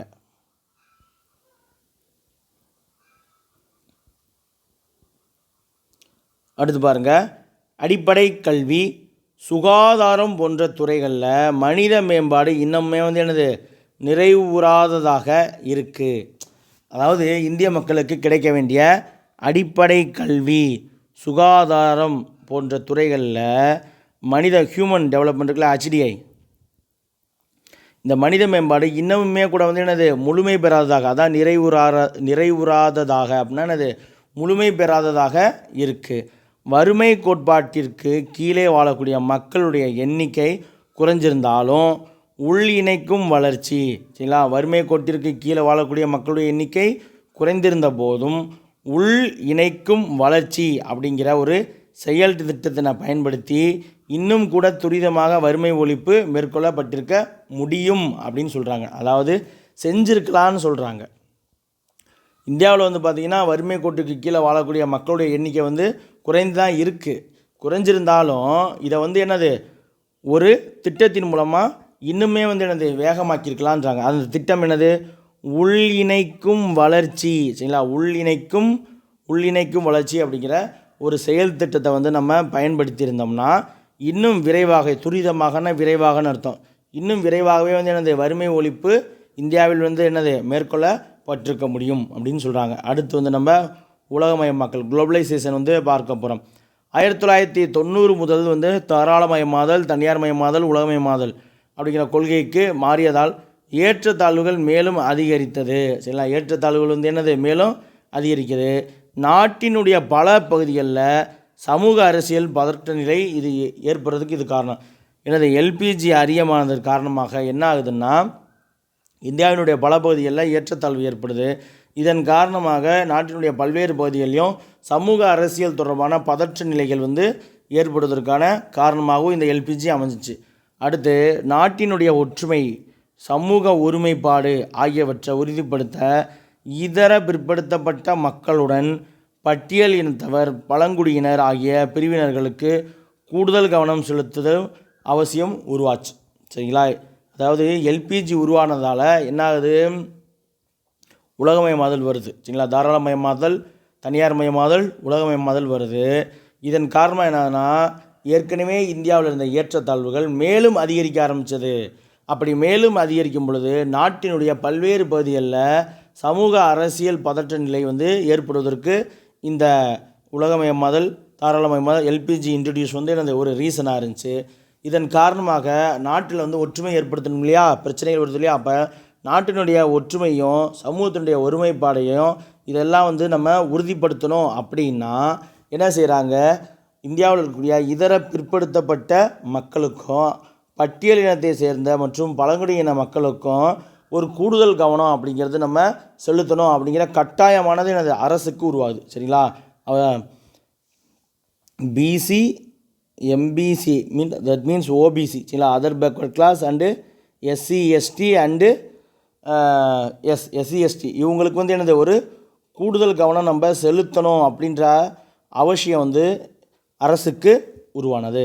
அடுத்து வந்து என்னது சமூக சவால்கள் வந்து நம்ம பார்க்க போகிறோம். பாருங்கள், இந்த சீர்திருத்த காலத்தின் போது இந்தியா வந்து மேற்கொண்ட பொது உடல்நல ஆரோக்கிய திட்டம் குறித்த அறிக்கை வந்து என்னது கவலை தரக்கூடியதாக இருக்குது. இதில் நம்ம பெருசாக பார்க்க வேண்டியதில்லை, சீக்கிரம் பார்த்துட்டு போயிடலாம். சரிங்களா, இந்த சீர்திருத்த காலங்கள் செய்கிறாங்களே அப்போது என்னது இந்தியா மேற்கொண்ட பொது உடல்நல ஆரோக்கிய திட்டம், சரிங்களா, பொது உடல்நல ஆரோக்கிய திட்டம் அது குறித்த அறிக்கை வந்து என்னது ரொம்ப புவராக இருக்குது, கவலை தரக்கூடியதாக இருக்குது. பார்த்தீங்கன்னா சித்திரத்தை வழங்குது, கவலை அளிக்கக்கூடிய சித்திரத்தை தான்.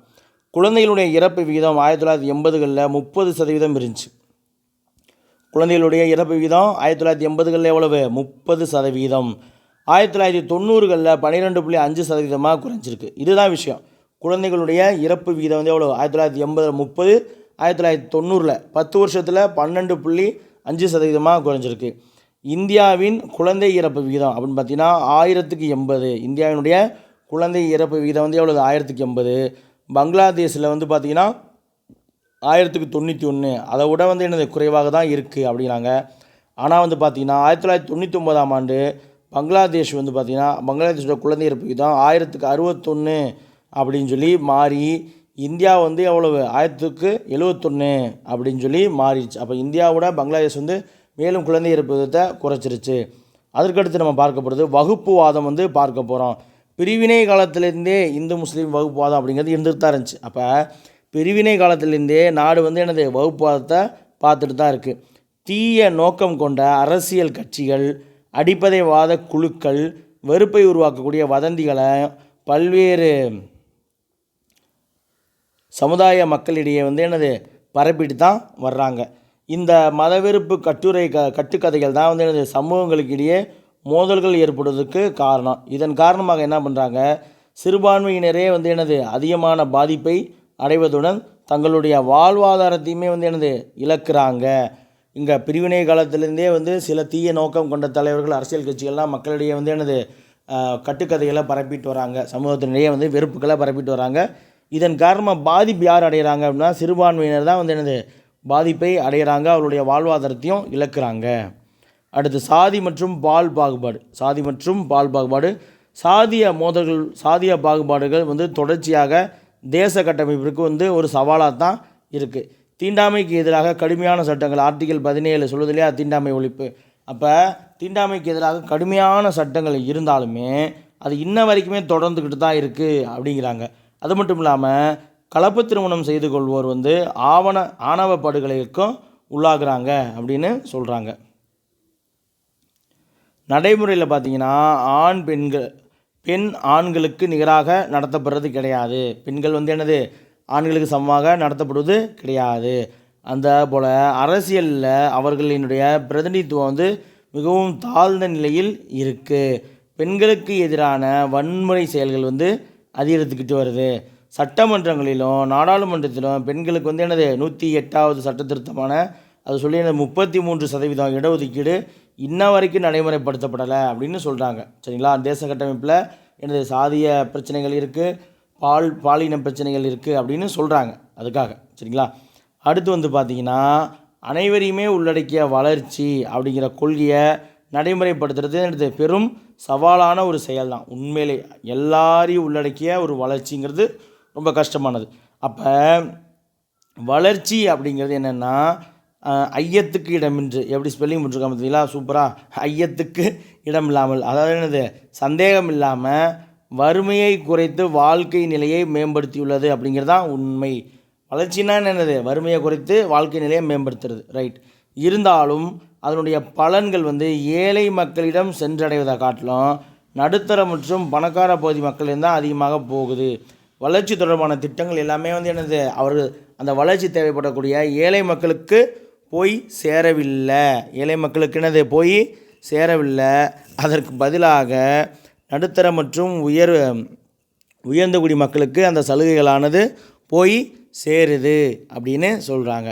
அடுத்து பாருங்கள், தகவல் தொடர்பு துறை, வங்கிகள், பங்குச்சந்தை, விமான போக்குவரத்து, வணிகம் மற்றும் தொழில் கொள்கை ஆகிய துறைகளில் செய்யப்படுகின்ற சீர்திருத்தங்கள் எல்லாமே அளவுக்கு வேளாண்மை சரிங்களா. என்ன சொல்ல வராங்கன்னா இருங்க, இந்த துறையிலெல்லாம் எந்தெந்த துறை, தகவல் தொடர்பு, வங்கி, பங்குச்சந்தை, விமான போக்குவரத்து, வணிகம், தொழில் கொள்கை, இந்த துறைகளெல்லாம் சீர்திருத்தங்கள் செய்கிறாங்க இல்லையா, அங்கெல்லாம் செய்யப்படுகின்ற சீர்திருத்தங்களுடைய அளவுக்கு அதே அளவுக்கு சீர்திருத்தமானது வேளாண்மை மற்றும் மனித மேம்பாட்டிற்கு போகலை அப்படின்னு சொல்கிறாங்க. சரிங்களா, வேளாண்மை மற்றும் மனித மேம்பாட்டிற்கு போகலை. மூல வளங்கள் திரட்சியும் அறிவு பெருக்கமும் கொண்டு இந்திய தொழில்மயமாக்கல் தொடரும். அதே நிலையில் 250 மில்லியன் மக்கள் வந்து இன்றைக்கும் ஒரு நாளைக்கு சரி 270 அங்கே பார்த்தோமா, இன்றைக்கும் ஒரு நாள் ஒன்றுக்கு $1 கீழே வருமானம் வாங்கக்கூடிய நிலையில் தான் இருக்காங்க. அப்போ மற்ற துறைகளுக்கெல்லாம் போகக்கூடிய சலுகைகளை விட மனித மேம்பாட்டிற்கும் விவசாயத்திற்கும் சலுகைகளானது போய் சேரலை அப்படின்னு சொல்கிறாங்க. இதே நிலையில் இப்போ தொடர்ந்துச்சுன்னா இந்தியாவில் வந்து வறுமை, படிப்பறிவு இல்லாமை, கல்லாமை, அடுத்து சரிவிகித உணவின்மை, அதாவது எல்லாருக்கும் ஒரு கிராமத்திற்கு எல்லாருக்கும் 2073 கலோரி நினைக்கிறேன், அந்த கலோரி எல்லாருக்கும் கண்டிப்பாக கிடைக்கணும் ஒரு நாளைக்கு. அப்போ சரிவிகித உணவுனா அது எல்லாருக்குமே வந்து அடிப்படையாக எவ்வளவு கலோரிஸ் போகணுமோ அந்த அளவுக்கு இருக்கக்கூடிய உணவு. அந்த சரிவிகித உணவு இன்மை சரிங்களா, சரிவிகித உணவு இல்லாமை, கல்வி இல்லாமை, வறுமை, இதை எல்லாமே ஒழிப்பதற்கு மிக நீண்டமான காலமாகும். இந்த மாற்றங்களையெல்லாம் செய்யாமல் இந்த நிலை வறுமை நிலை வந்து இப்படி தொடர்ந்துக்கிட்டே இருந்துச்சு. மனித மேம்பாட்டிற்கும் விவசாயத்திற்கும் இந்திய அரசு வந்து செய்ய வேண்டிய சலுகைகளை செய்யாமல் இருந்துச்சுன்னா இந்தியாவில் வந்து வறுமையையும் கல்லாமையையும் சரிவிகித உணவின்மையும் ஒழிப்பதற்கு இன்னுமே வந்து பல ஆண்டுகள் ஆகும் அப்படின்னு சொல்கிறாங்க. மேலும் வந்து பார்த்திங்கன்னா மனித மேம்பாட்டு கூறுகளான கல்வி மற்றும் பொது சுகாதாரம் போன்ற துறைகளில் வளர்ச்சி வந்து மேலுமே வந்து காலதாமதமானதாக மாறும் அப்படின்னு சொல்கிறாங்க. மனிதனுக்கு கல்வியும் பொது சுகாதாரமும் வந்து அதனுடைய வளர்ச்சி அதாவது மற்றதை விட இன்னும் இதில் வந்து தாமதமாகும் அப்படின்னு சொல்கிறாங்க. மேலே வந்து நமக்கு இவ்வளோ தூரம் நம்ம பார்த்த சமூக பொருளாதார மற்றும் அரசியல் சவால்கள் தான் நம்முடைய தேச கட்டமைப்பினுடைய பெரும் சவாலாக இன்றைய வரைக்கும் இருந்துக்கிட்டு இருக்குது. சரிங்களா, இன்றைய வரைக்கும் அதான் இருந்துகிட்ருக்கு. அடுத்து வந்து நம்ம 7.5 தமிழ்நாடு மாநிலம் உருவாக்கப்படுதல். நமக்கு எல்லாம் தெரிஞ்ச தகவல்கள் அதிகமாக இருக்கலாம், கொஞ்சம் ஃபாஸ்ட்டாக போகலாம். ஆல்மோஸ்ட் 1 hour ஆயிடுச்சு. சரிங்களா, ஸோ டைம் அதிகமானாலும் பாருங்கள், யூஸ்ஃபுல் தான். சரிங்களா, 1802ஆம் ஆண்டு வெல்லஸ்லி பிரபு சரிங்களா 1802 வெல்லஸ்லி பிரபு சென்னை மாகாணத்தை உருவாக்கினார். 18ஆம் நூற்றாண்டு 2வது பகுதி வரை தென்னிந்தியாவை பல்வேறு சிற்றரசர்கள் ஆட்சி செய்து வந்தனர். பிரிட்டிஷாரின் தென்னிந்திய படையெடுப்பின் விளைவாக இவைகள் ஒன்றிணைக்கப்பட்டன. அதாவது கர்நாடக போர், அப்புறம் பாளையக்காரர் கிளர்ச்சி, இந்த விஷயங்கள் மூலயமா தென்னிந்திய பகுதிகள் வந்து ஒன்றிணைக்கப்பட்டது. பிரிட்டிஷ் இந்தியாவின் கீழ் ஒரு நிர்வாக அமைப்பாக சென்னை மாகாணம் இருந்துச்சு. சரிங்களா, பிரிட்டிஷ் இந்தியாவின் கீழே வந்து ஒரு நிர்வாக அமைப்பாக சென்னை மாகாணம் இருந்துச்சு. சென்னை மாகாணத்தை உருவாக்கியர் யார்? 1802 அதாவது கர்நாடக உடன்படிக்கை பிரகாரம் மருது அவருடைய கிளர்ச்சி அடக்கப்பட்டதுக்கு அப்புறம் தான் வெல்லஸ்லி பிரபு என்ன பண்ணுறாரு, சென்னை மாகாணத்தை உருவாக்குறாரு. ஏன்னா கர்நாடக போரில் ஜெயிச்சது, அந்த நிலங்கள் எல்லாத்தையும் கைப்பற்றிட்டாங்க இல்லையா, அதனால் மாகாணமாக உருவாக்குறாங்க. இந்த நிர்வாக அமைப்பு இன்றைய தமிழகம், ஆந்திர பிரதேசம், ஒரிசாவில் சில பகுதிகள், கேரளா, கர்நாடகா மற்றும் லட்சத்தீவு ஆகிய பகுதிகளை கொண்டிருந்ததான் வந்து சென்னை மாகாணம். சரி, விடுதலைக்கு பிறகு சென்னை மாகாணம் வந்து சென்னை மாநிலமாக மாறுது. விடுதலைக்கு பிறகு சென்னை மாகாணம் வந்து சென்னை மாநிலமாக மாறுது. நவம்பர் 1, 1956 ஆந்திரா பிரித்தாங்க இல்லையா, அதான் அன்றைக்கி தான் அந்த நவம்பர் 1 1956 அன்று இயற்றப்பட்ட மொழிவாரி மாநில அமைப்பு நடவடிக்கைக்கு பின் தமிழர்களுக்கான தனி மாநிலமாக சென்னை மாநிலம் உருவாக்கப்பட்டது. சரிங்களா? அடுத்து நீண்ட போராட்டத்திற்கு பிறகு இதனுடைய பெயர் என்னது 1969 ஜனவரி 14 அன்னைக்கு அறிஞர் அண்ணா அவர்கள் என்னது தமிழ்நாடு அப்படின்னு சொல்லி பெயர் மாற்றம் செய்கிறாரு. ரைட், இப்போ பார்த்துட்டோம். அடுத்து மொழி அடிப்படை தேசியவாதம் உருவாக்கம். தமிழ்நாட்டில் மொழி அடிப்படை தேசியவாதம் உருவாக்கம் பார்க்க போகிறோம்.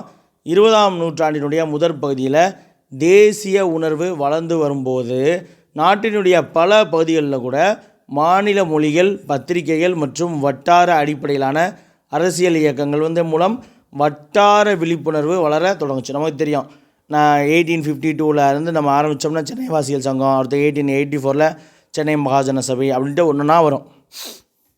அப்படி அந்தந்த பகுதியில் இருக்கக்கூடிய மாநில மொழி, பத்திரிகைகள் மற்றும் வட்டார அடிப்படையிலான அரசியல் இயக்கங்கள் மூலம் வட்டார விழிப்புணர்வு அப்படிங்கிறது என்னது வளர தொடங்கியது. சரிங்களா? அடுத்து பார்த்திங்கன்னா, தேசிய இயக்கத்தில் முன்னணியில் இருந்த இந்திய தேசிய காங்கிரஸ் உருவாக்கிய தேசியம் அப்படிங்கிற கருதுகோள் பல பிரச்சனைகளை எதிர்கொண்டுச்சு. சரிங்களா? காங்கிரஸ் உருவாக்கிய தேசியம் அப்படிங்கிற கருத்து என்னது பல்வேறு பிரச்சனைகளை எதிர்கொண்டது. இந்தி மொழிக்கு முன்னுரிமை வழங்கியது முக்கிய பிரச்சனையாச்சு. இந்தி மொழிக்கு முன்னுரிமை கொடுத்தது என்னது முக்கிய பிரச்சனையாச்சு. 20ஆம் நூற்றாண்டின் 2வது பத்தாண்டுகளில் தமிழ் மொழி துணை தேசியவாதம் வளர்வதற்கு இது காரணமாச்சு. இந்திக்கு முக்கியத்துவம் காங்கிரஸ் கொடுத்தது என்னது 20ஆம் நூற்றாண்டினுடைய 2வது பத்தாண்டுகளில் தமிழ் மொழி என்னது துணை தேசியவாதம். சரிங்களா? தமிழ் மொழி துணை தேசியவாதம் வளர்கிறதுக்கு இந்திக்கு அவங்க இம்பார்ட்டன்ஸ் கொடுத்தது ஒரு காரணமாச்சு. அடுத்து காங்கிரஸினுடைய சாதிய கண்ணோட்டம் காரணமாக சாதி பிரிவினை, மொழிவாரி தேசியவாதம், வர்க்க போராட்டம் இதெல்லாம் உள்ளடக்கிய பிராமணர் அல்லாதர் இயக்கமானது தொடங்குது. எப்போ? 1915 பிராமணர் அல்லாதர் இயக்கமானது துவங்கப்படும். சரிங்களா? இப்போ காங்கிரஸ் பொதுவாகவே சொல்லுவாங்க, காங்கிரஸ் பண்ணையார் கட்சி அப்படின்னு சொல்லுவாங்க. காங்கிரஸில் இருக்கவங்க பூரா பெரிய பணக்காரர்கள், பிராமணர்களாக இருப்பாங்க. பிராமணர்கள் ஆதிக்கம் நிறைந்தது காங்கிரஸ். அதன் காரணமாக தான் பிராமணர் அல்லாதவர்களுடைய உரிமையை நிலைநாட்டணும் அப்படிங்கிறதுக்காக தென்னிந்தியாவில் குறிப்பாக தமிழகத்தில் பிராமணர் அல்லாதர் இயக்கம் ஏற்படுத்தப்படுது.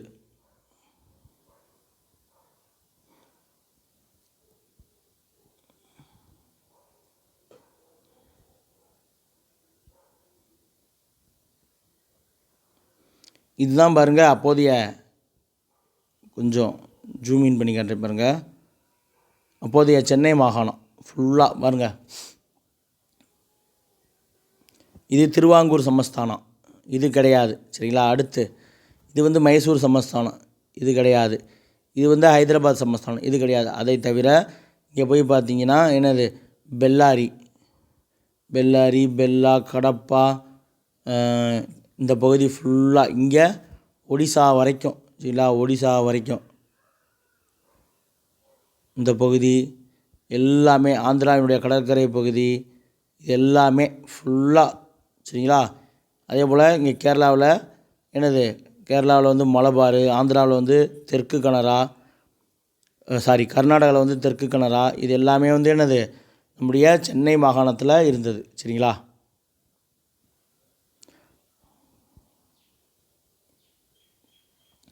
பாருங்கள், டி மாதவன். சரிங்களா?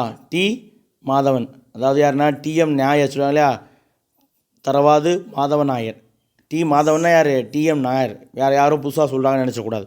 டி மாதவன், தியாகராயர் மற்றும் பல பிராமணர் அல்லாதோர் தலைவர்கள் தென்னிந்திய நல உரிமை கூட்டமைப்பினை உருவாக்கினார்கள். எப்போது? 1916 உருவாக்குவாங்க. சரிங்களா? 1916 தென்னிந்திய நல உரிமை கூட்டமைப்பினை உருவாக்கினாங்க. பிற்காலத்தில் இந்த இயக்கம் நீதி கட்சி அப்படின்ற பெயரில் புகழ் பெற்றது. 1917 நீதி கட்சியாக மாறும். 1920ஆம் ஆண்டு நடைபெற்ற சென்னை மாகாண தேர்தலில் இந்த நீதி கட்சி போட்டி போட்டு வெற்றி பெற்று ஜெயிச்சு ஆட்சி அமைச்சிருவாங்க. அப்போ இந்த நீதி கட்சியினுடைய ஆட்சி கிட்டத்தட்ட 13 ஆண்டுகள் தமிழ்நாட்டில் நடந்திருக்கும். எப்போது அப்படின்னா 1920 16 ஆண்டுகள். அதில் இடையில ஒரு 3 வருஷம் மட்டும் இருக்காது.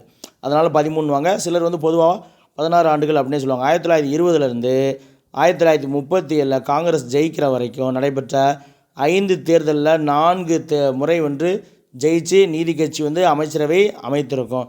பின்னால் 1937 தேர்தலில் காங்கிரஸ் வந்து என்ன பண்ணுவாங்க, வெற்றி பெற்று ராஜாஜி அவர்கள் வந்து ஆட்சி அமைப்பார். அதற்கு பிறகு பெரியார் அவர்கள் சிறையில் இருக்கும் பொழுது 1938 சரிங்களா, 1938 நீதி கட்சியினுடைய தலைவராக தேர்ந்தெடுக்கப்படுவார். அப்போ பிறகு பெரியார் ஈவே ராமசாமி தலைமையில் சுயமரியாதை இயக்கமாக மாறியது. சரிங்களா, அதாவது இவர் சுயமரியாதை இயக்கம் ஆரம்பிச்சிருப்பார் 1925. அங்கே நீதி கட்சி இருக்கும். 38 இவர் என்ன பண்ணுவார், காங்கிரஸுடைய புகழ் வழங்கும், நீதி கட்சியுடைய புகழ் மங்குனோன்னே என்ன பண்ணுவாங்க, பெரியார் நீதி கட்சியில் சேருவார். அதுக்கப்புறம் அண்ணா நீதி கட்சியில் சேருவாங்க. பெரியார் வந்து நீதி கட்சியினுடைய தலைவராக இருப்பார். அப்போ நீதி கட்சியினுடைய மாநாடு இங்கே நம்ம சேலத்தில் நடக்கும் பொழுது 1944 அண்ணா அவர்கள் தான் இந்த நீதி கட்சியினுடைய பெயரை வந்து என்னது, திராவிடர் கழகம் அப்படின்னு சொல்லி பெயர் மாற்ற தீர்மானம் கொண்டு வரார். எப்போது, 1944 சேலம் மாநாட்டு. சரிங்களா, அண்ணா தான் முன்மொழிவார்.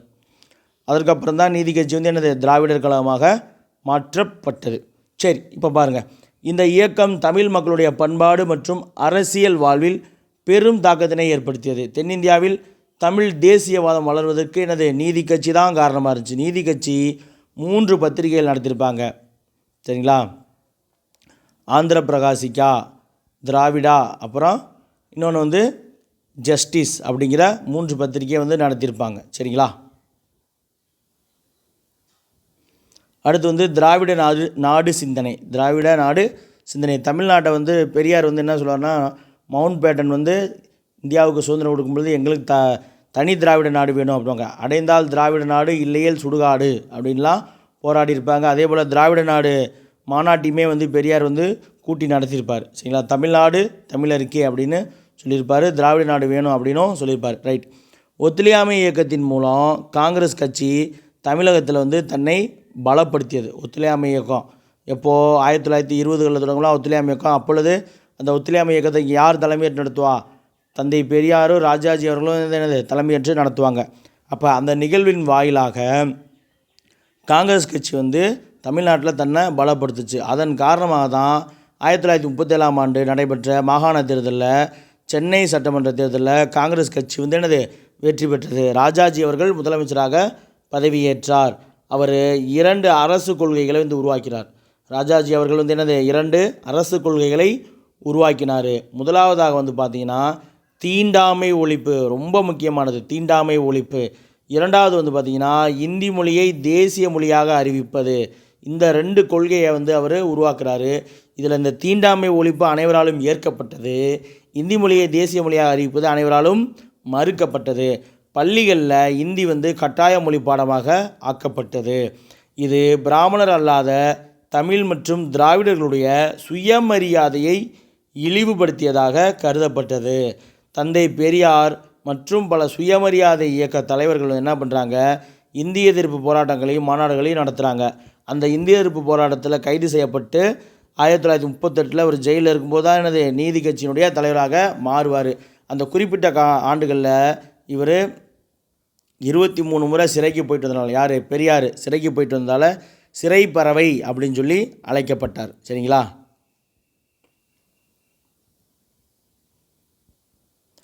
அடுத்து வந்து பார்த்திங்கன்னா அப்போது ஹிந்தியை வந்து கட்டாய மொழி பாடமாக ஆக்குறதை தொடர்ந்து தமிழ் அறிஞர்களாக இருந்த மறைமலை அடிகள், சரிங்களா, யார், மறைமலை அடிகள், திருவிக்கா அவர்கள், காங்கிரஸ்கார் தான் இவரும், கல்யாண சுந்தரம் போன்ற பல பேர் வந்து என்ன பண்ணுறாங்க, இந்தி மொழிக்கு எதிராக கண்டன பொதுக்கூட்டங்களை நடத்தி மக்களிடையே வந்து என்னது விழிப்புணர்வை ஏற்படுத்தினார்.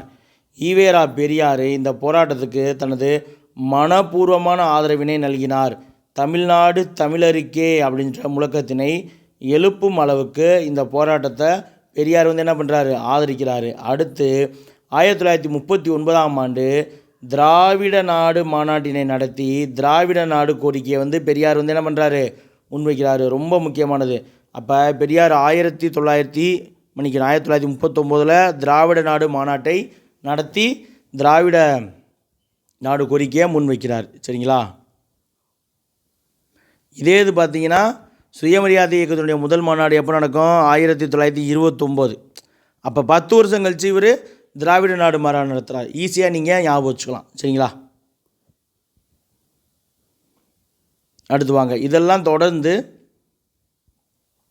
கோரிக்கை முன்வைக்கிறாரா? அதற்கப்புறம் காமராஜர் மற்றும் ராஜாஜி வந்து இந்த இது மட்டும் செய்யாமல் தீண்டாமை ஒழிப்பு, அப்புறம் இந்தியா அறிமுகப்படுத்தினது, அது மட்டும் இல்லாமல் அவர் என்ன பண்ணுறாரு,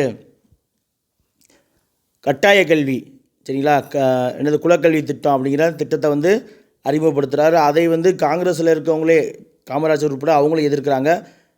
மன்னிக்கணும், அது வந்து பின்னால் அடுத்த முறை 52 தேர்தல் நடக்கக்கூடிய விஷயம். இப்போ வந்து நம்ம 39 தேர்தல் நடக்கக்கூடிய விஷயம் தான் பார்த்துருக்கோம். சரிங்களா? அப்போ 37 to 39 2ஆம் உலகப் போரில் இந்திய தலைவர்களை கேட்காம பிரிட்டன் வந்து இந்தியாவை 2ஆம் உலகப் போரில் இணைத்ததன் காரணமாக காங்கிரஸ் அமைச்சரவை என்ன பண்ணுவாங்க, பதவி விலகிடுவாங்க. அதோடு அந்த சாப்டர் முடிஞ்சு. இப்போ அடுத்து வந்து நம்ம காமராஜர் மற்றும் ராஜாஜி பற்றி பார்க்க போகிறோம். தமிழர், தெலுங்கர், கன்னடர் மற்றும் மலையாளர் ஆகியோரை உள்ளடக்கிய திராவிட நாடு அப்படிங்கிற தனிநாடு கோரிக்கை இயக்கம் வந்து பிராமணர் அல்லாதோர் மத்தியில் செல்வாக்கடையுது. இவங்கெல்லாம் அதை விரும்பினாங்க. சரிங்களா? பிராமணர் அல்லாதோர் மத்தியில் வளரத் தொடங்குது. 1944ஆம் ஆண்டு ஈவே ராமசாமி பெரியார் அவர்கள் நீதி கட்சியினை வந்து என்னது திராவிடர் கழகம் அப்படின்னு சொல்லி பெயர் மாற்றம் செய்யும் தீர்மானத்தை வந்து சேலத்தில் நடைபெற்ற மாநாட்டில் நிறைவேற்றினார். இதை முன்மொழிந்தது அண்ணா அவர்கள். சரிங்களா? தமிழர் வாழ்வினை மேம்படுத்துவதற்காக இதை செய்வதாக பெரியார் வந்து சொன்னார். பொதுமக்கள் பெரும் அளவில் திரண்டு வந்து மற்றும் தொண்டர்களுடைய போர்க்குணம் இரண்டுக்குமாக இந்த சேலம் மாநாடு வந்து என்னது புகழப்பட்டது. பொதுமக்கள் பெருமளவில் திரண்டாங்க, அது மட்டும் இல்லாமல் தொண்டர்களுடைய போர்க்குணம், இந்த ரெண்டுக்கும் காரணமாக 1944ஆம் ஆண்டு சேலம் மாநாடானது புகழப்பட்டது. சரிங்களா? அப்போ நீதி கட்சியினுடைய பெயரை திராவிடர் கழகம்னு 1944 சேலம் மாநாட்டில் மாற்றுறாங்க. ரைட், ஏற்கனவே சொல்லிட்டேன். சரிங்களா?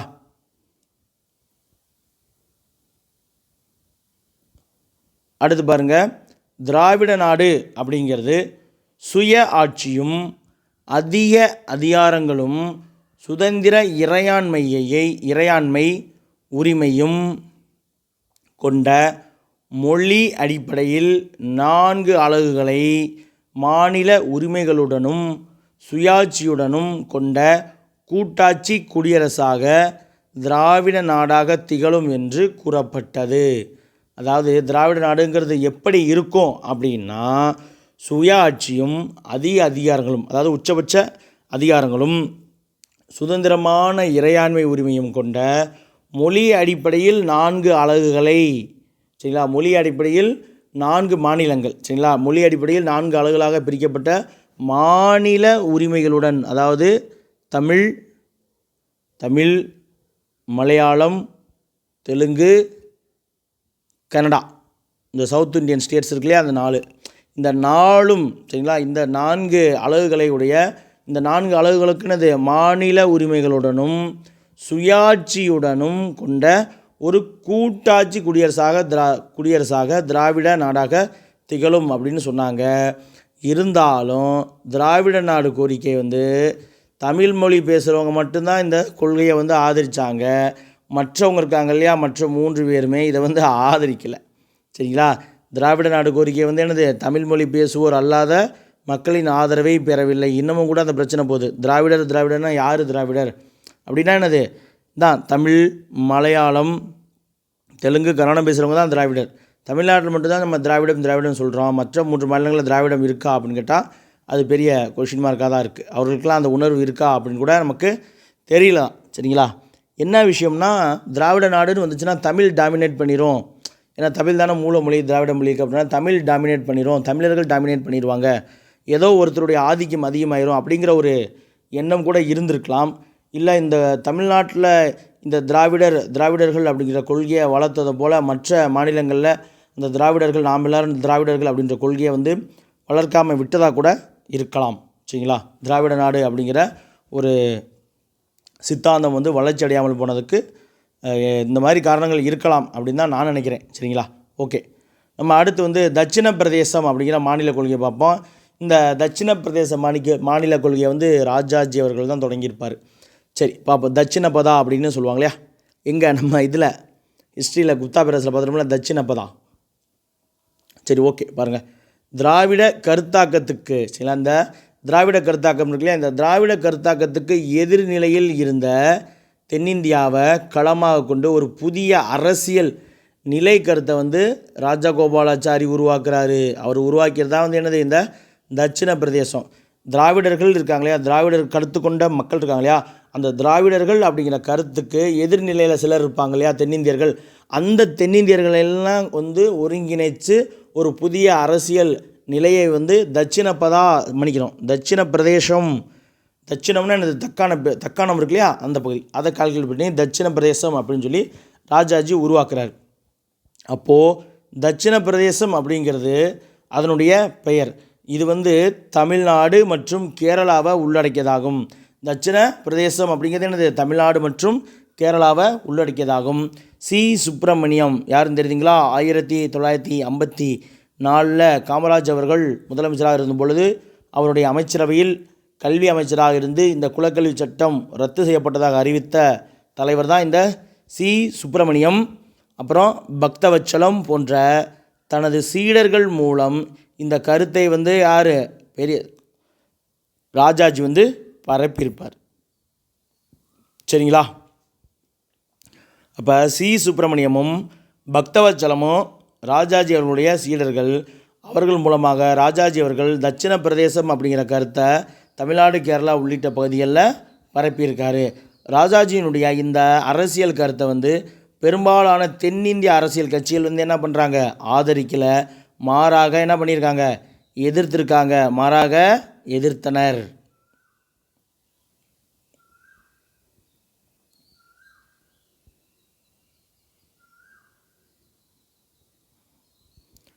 அடுத்து வந்து பார்த்திங்கன்னா புரட்சிகர சோசலிஸ்ட் கட்சியை சார்ந்த ஸ்ரீகண்டன், கொச்சின் கம்யூனிஸ்ட் கட்சியை சேர்ந்த அச்சுத மேனன், திருவிதாங்கூர் கம்யூனிஸ்ட் கட்சியை சேர்ந்த ஏகே கோபாலன் ஆகியோர் என்ன பண்ணுறாங்க, இந்த தட்சிண பிரதேச கோரிக்கையை கடுமையாக எதிர்த்தனர். தட்சிண பிரதேச கோரிக்கையை வந்து என்ன பண்ணுறாங்க, கடுமையாக எதிர்த்தனர். விடுதலை பத்திரிகையில் பெரியார் வந்து இந்த தட்சிண பிரதேச கோரிக்கை தரும் இது குறித்து தலையங்கம் வந்து எழுதுகிறாரு. அனைத்து தமிழர்களுமே தட்சிண பிரதேச அமைப்பை வந்து எதிர்த்து முதலமைச்சருக்கு தந்தி அனுப்புங்க அப்படின்னு சொல்லி அறைகூவல் விடுத்தார். யார், பெரியார். இதற்கிடையே கர்நாடகாவும் இதை வந்து தட்சிண பிரதேசத்தை எதிர்த்தது. குறிப்பாக கர்நாடக மக்கள் என்ன செய்கிறாங்க, கர்நாடக மக்கள் கட்சியை சார்ந்த சர்தார் சரணா கவுடா அவர்கள் வந்து இதை எதிர்க்கிறாரு. சரிங்களா. இப்போ ராஜாஜி அவர்களுடைய இந்த தட்சிண பிரதேச கோரிக்கையை ஃபஸ்ட்டு யார் எதிர்க்கிறா, புரட்சிகர சோசியலிஸ்ட் கட்சியை சேர்ந்த ஸ்ரீகண்டன், கொச்சின் கம்யூனிஸ்ட் கட்சியை சேர்ந்த அச்சுத மேனன், திருவிதாங்கூர் கம்யூனிஸ்ட் கட்சியை சேர்ந்த ஏக கோபாலன், இவங்கெல்லாம் கடுமையாக எதிர்க்கிறாங்க. இதை எதிர்த்து பெரியார் அவர்கள் அவருடைய விடுதலை இதழில், ரொம்ப முக்கியம், விடுதலை இதழில் ஒருவேளை ஒரு ஸ்டேட்மெண்ட் குடியரசு இதழ்னு போட்டால் பெரியார் குடியரசு இதழ் தானே அப்படின்னு சொல்லி ஆன்சர் பண்ணிடுவோம் கரெக்டுன்ட்டு. அப்படி கிடையாது. எந்த இதழ்னு பாருங்கள், விடுதலை பத்திரிகையில் பெரியார் இந்த தட்சிண பிரதேசம் குறித்து தலையங்கம் எழுதுகிறாரு. அது மட்டும் இல்லாமல் தமிழர்கள் அனைவருமே முதலமைச்சருக்கு இந்த தட்சிண பிரதேச அமைப்பை எதிர்த்து என்ன பண்ணுங்க, தந்தி அனுப்புங்க அப்படின்னு சொல்கிறாரு. இந்த கேப்பில் போய் பார்த்தீங்கன்னா கர்நாடகாவும் வந்து என்னது இந்த தட்சிண பிரதேசத்தை எதிர்க்க ஆரம்பிக்குது. குறிப்பாக கர்நாடக மக்கள் கட்சி இருக்கு இல்லையா, கர்நாடக மக்கள் கட்சி, அந்த கட்சியை சேர்ந்த சர்தார் சரணா கவுடா அப்படிங்கிறவர் என்ன பண்ணுறாரு, இதை எதிர்க்கிறாரு. இருந்தாலும் 1956 அமிர்தசரஸ் இருக்கு இல்லையா, பஞ்சாப் அமிர்தசரஸில் 1956 அமிர்தசரஸில் நடைபெற்ற காங்கிரஸ் மாநாட்டில் ராஜாஜியும் அவருடைய ஆதரவாளர்களும் இந்த தட்சிண பிரதேசம் குறித்து பேசினாங்க. ஆனால் அப்போதைய தமிழக முதல்வராக 1956 தமிழகத்தின் முதல்வர் யார், காமராஜ் அவர்கள். அவர் வந்து அந்த மாநாட்டிலேயே இந்த கருத்தை கடுமையாக எதிர்த்தார். சரிங்களா. 1956 அமிர்தசரஸில் நடைபெற்ற காங்கிரஸ் மாநாட்டில் ராஜாஜியும் அவரது ஆதரவாளர்களும் தட்சிண பிரதேசம் குறித்து பேசினாங்க. ஆனால் அந்த மாநாட்டிலேயே காமராஜ் அவர்கள் என்ன பண்ணார், அதை கடுமையாக எதிர்த்தார். தமிழ்நாட்டிலும் தாம் கலந்து கொண்ட, அதாவது காமராஜர் அவர்கள் கலந்து கொண்ட அனைத்து பொதுக்கூட்டங்களிலுமே தட்சிண பிரதேச கருத்தை வந்து எதிர்த்து முழங்கிக்கிட்டே காமராஜர் அவர்கள் இருந்தாங்க. இது வந்து இந்த தமிழக மக்களிடையே பெரும் எழுச்சியை உருவாக்கியது. சரிங்களா? காமராஜ் அவர்கள் தட்சிண பிரதேசம் குறித்து தமிழ்நாட்டில் பங்கேற்ற அனைத்து கூட்டங்களையும் பேசினது தமிழ் மக்களிடையே வந்து எனது ஒரு மிகப்பெரிய எழுச்சியை உருவாக்கியது. இந்த கருத்திற்கு எதிராக போராடுறதுக்கும் மக்கள் தயாரானாங்க. அதாவது தட்சிண பிரதேசம் அப்படிங்கிற கருத்திற்கு எதிராக போராடவும் மக்கள் வந்து தயாரானாங்க. மக்களும் தட்சிண பிரதேசம் உருவாவதற்கு எதிராக போராட தயாரானாங்க. காமராஜரும் என்னது போராட தயாரானார். பாருங்கள், இந்த கருத்துக்கு எதிராக போராடவும் தயாரானார். யார்? காமராஜர் அவர்கள் வந்து என்னது இந்த தட்சிண பிரதேசம் அப்படிங்கிற கருத்துக்கு எதிராக போராட தயாரானார். மக்களுமே வந்து என்னது இந்த கருத்துக்கு தட்சிண பிரதேச கருத்துக்கு எதிராக போராட தயாராகினர். சரிங்களா? பன்மை தயாராகினர்.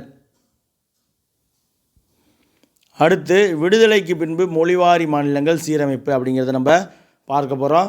விடுதலைக்கு முன்பே பிரிட்டிஷாருடைய ஆட்சி காலத்திலேயே மொழிவாரி மாநிலங்கள் அமைக்கக்கூடிய கோரிக்கை நடந்துச்சு.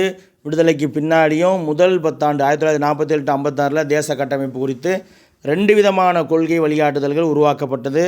ஒன்று வந்து என்னென்னா அலுவல் மொழி பற்றியது. சரிங்களா? அதாவது விடுதலைக்கு பின்பு தேச கட்டமைப்பு குறித்து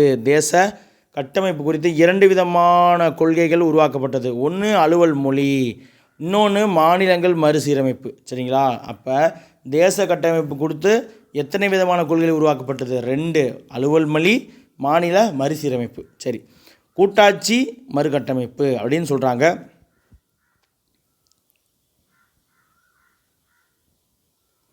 பாருங்க,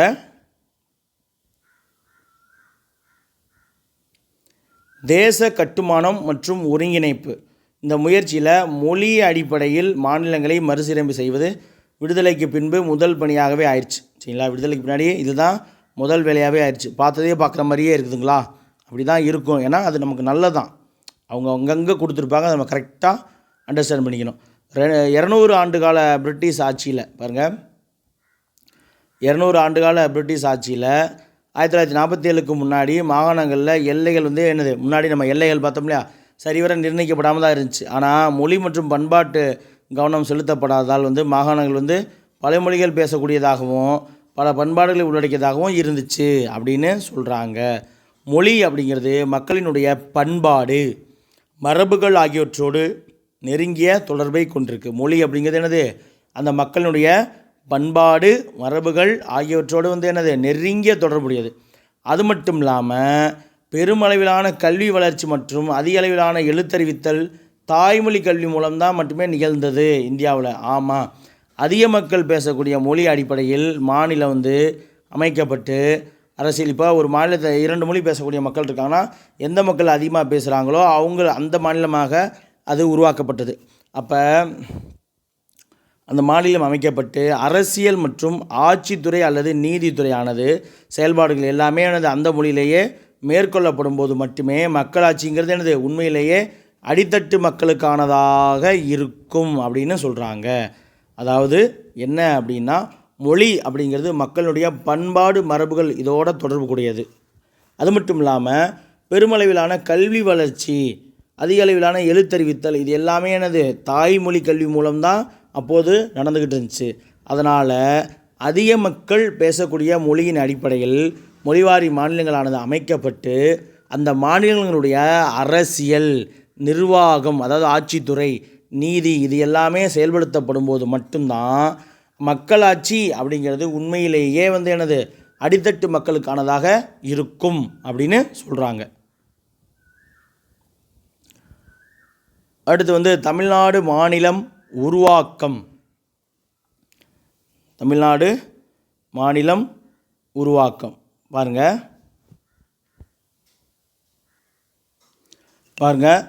தமிழ்நாடு மாநிலம் அமைக்கப்பட்டது முக்கியமாக அப்போது அரசியல் நிகழ்ச்சி போக்கும் மொழிவழி அடிப்படையில் அமைந்த மறுசீரமைப்பு ஆகும் அப்படின்னு சொல்கிறாங்க. அதாவது தமிழ்நாடு மாநிலம் அமைக்கப்பட்டது முக்கியமாக அப்போதைய அரசியல் நிகழ்ச்சி போக்கும் மொழிவழி அடிப்படையில் அமைந்த ஒரு மறுசீரமைப்பு. இந்த மாநில மறுசீரமைப்பு ஆணையம் வந்து தனது இறுதி அறிக்கையை வந்து 1955 ஆண்டு சமர்ப்பிக்குது. அதில் வந்து சென்னை, மைசூர் மற்றும் கேரளா மாநிலங்கள் வந்து அமைய பரிந்துரை செய்தது. சென்னை, மைசூர், கேரளா போன்ற மாநிலங்கள் அமைகிறதுக்கு பரிந்துரை செய்தது. புதிய சென்னை மாநிலம் வந்து நவம்பர் 1, 1956 அன்று எனது உருவாக்கப்பட்டது. ஆனால் பார்த்திங்கன்னா இந்த மறுசீரமைப்பு ஆணையம் இதை ஏற்றுக்கலை. சரிங்களா, மாநில மறுசீரமைப்பு ஆணையம் இதை ஏற்றுக்கொள்ளவில்லை. இங்கே பாருங்கள்,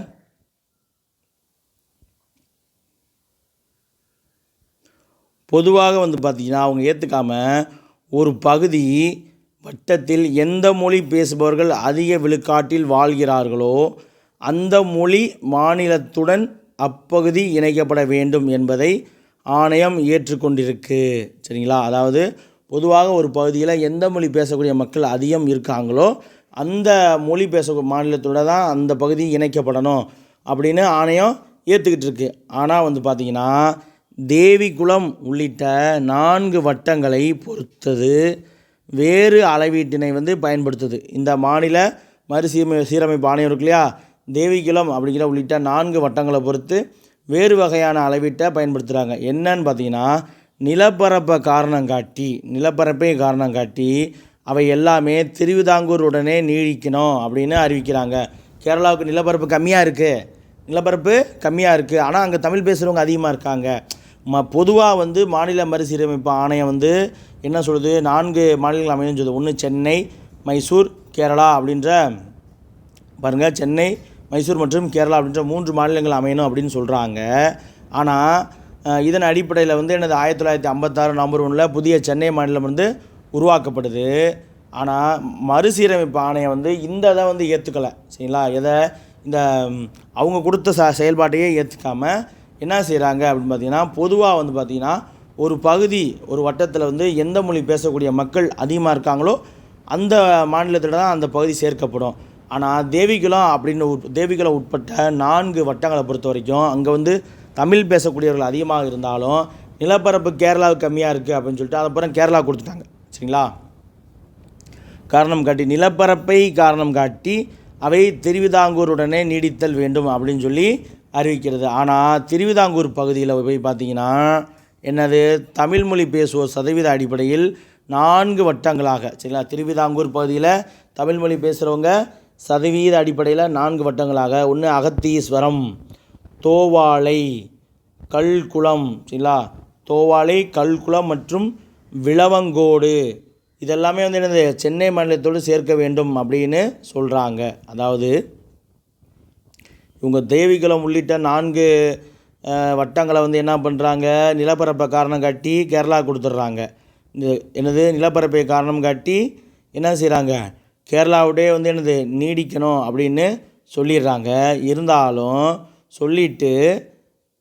ஆல்ரெடி சொல்லிட்டு இந்த திருவிதாங்கூர் பகுதியில் போய் பார்த்திங்கன்னா தமிழ் மொழி பேசுகிறவங்க சதவீத அடிப்படையில் 4 வட்டங்களாக அதிகமாக இருக்காங்க. எங்கே, அகத்தீஸ்வரம், தோவாளை, கல்குளம், விளவங்கோடு இதையும் சென்னை மாநிலத்தோடு சேர்க்கணும் அப்படின்னு சொல்லி சொல்கிறாங்க. அதே அளவீடு செங்கோட்டை வட்டம் சென்னை மாநிலத்தில் அமைய கோரப்பட்டது. அதே அளவீட்டில் என்னது செங்கோட்டை வட்டமானது சென்னை மாநிலத்தில் அமையணும் அப்படின்னு சொல்லி சொல்கிறாங்க. ஆனால் அதிக தமிழ் மொழி பேசும் மக்களில் இருந்தும் அந்த பகுதி சட்டமன்ற பிரதிநிதிகள் தமிழர்களாக இருந்தபோதும் புவியியல் காரணங்களுக்காக திருவிதாங்கூர் பகுதிகள் கொச்சின் மாநிலத்தோடு இணைக்கப்பட்டு விட்டது. அதாவது என்ன அப்படின்னா, திருவிதாங்கூர் அப்படின்னு சொல்லி பிரிச்சிருக்காங்க. அப்படி அந்த திருவிதாங்கூரில் நிலப்பரப்பை காரணம் காட்டி தேவிகுளம் உட்பட்ட ஒரு 4 வட்டங்களை திருவிதாங்கூரோடே இருக்கட்டும் அப்படின்னு சொல்லிட்டாங்க. மீதி பார்த்திங்கன்னா அதே திருவிதாங்கூரில் தமிழ் மொழி பேசுகிறவங்க சதவீதத்தில் அதிகமாக இருக்கக்கூடிய 4 வட்டங்களான அகத்தீஸ்வரம், தோவாளை, கல்குளம், விளவங்கோடு இதெல்லாத்தையும் சென்னை மாநிலத்தோடு சேர்க்கணும் அப்படின்னு சொல்கிறாங்க. ஆனால் அதே அளவை பொறுத்த வரைக்கும் இந்த செங்கோட்டை வட்டமும் சென்னை மாநிலத்தில் அமையணும் அப்படின்னு சொல்கிறாங்க. அதிக தமிழ் மொழி பேசும் மக்களில் இருந்து அந்த பகுதியில் இது எல்லாமே அதிகமான தமிழ் மொழி பேசக்கூடிய மக்கள் வாழக்கூடிய பகுதி. அந்த பகுதியினுடைய எம்எல்ஏக்கள் சட்டமன்ற உறுப்பினர்கள் தமிழர்களாக தான் இருக்காங்க. அப்படி இருந்தாலுமே புவியியல் காரணங்களுக்காக என்ன பண்ணுறாங்க, இந்த திருவிதாங்கூர் பகுதிகள் இருக்கு இல்லையா, இந்த திருவிதாங்கூர் பகுதிகளை என்ன செய்கிறாங்க, கொச்சின் மாநிலத்தோடு இணைக்கப்பட்டுருச்சு. சரிங்களா, கொச்சின் மாநிலத்தோடு இணைக்கப்பட்டு தான் இப்பொழுது தற்பொழுதைய கேரளாவாக இருக்குது. சரிங்களா.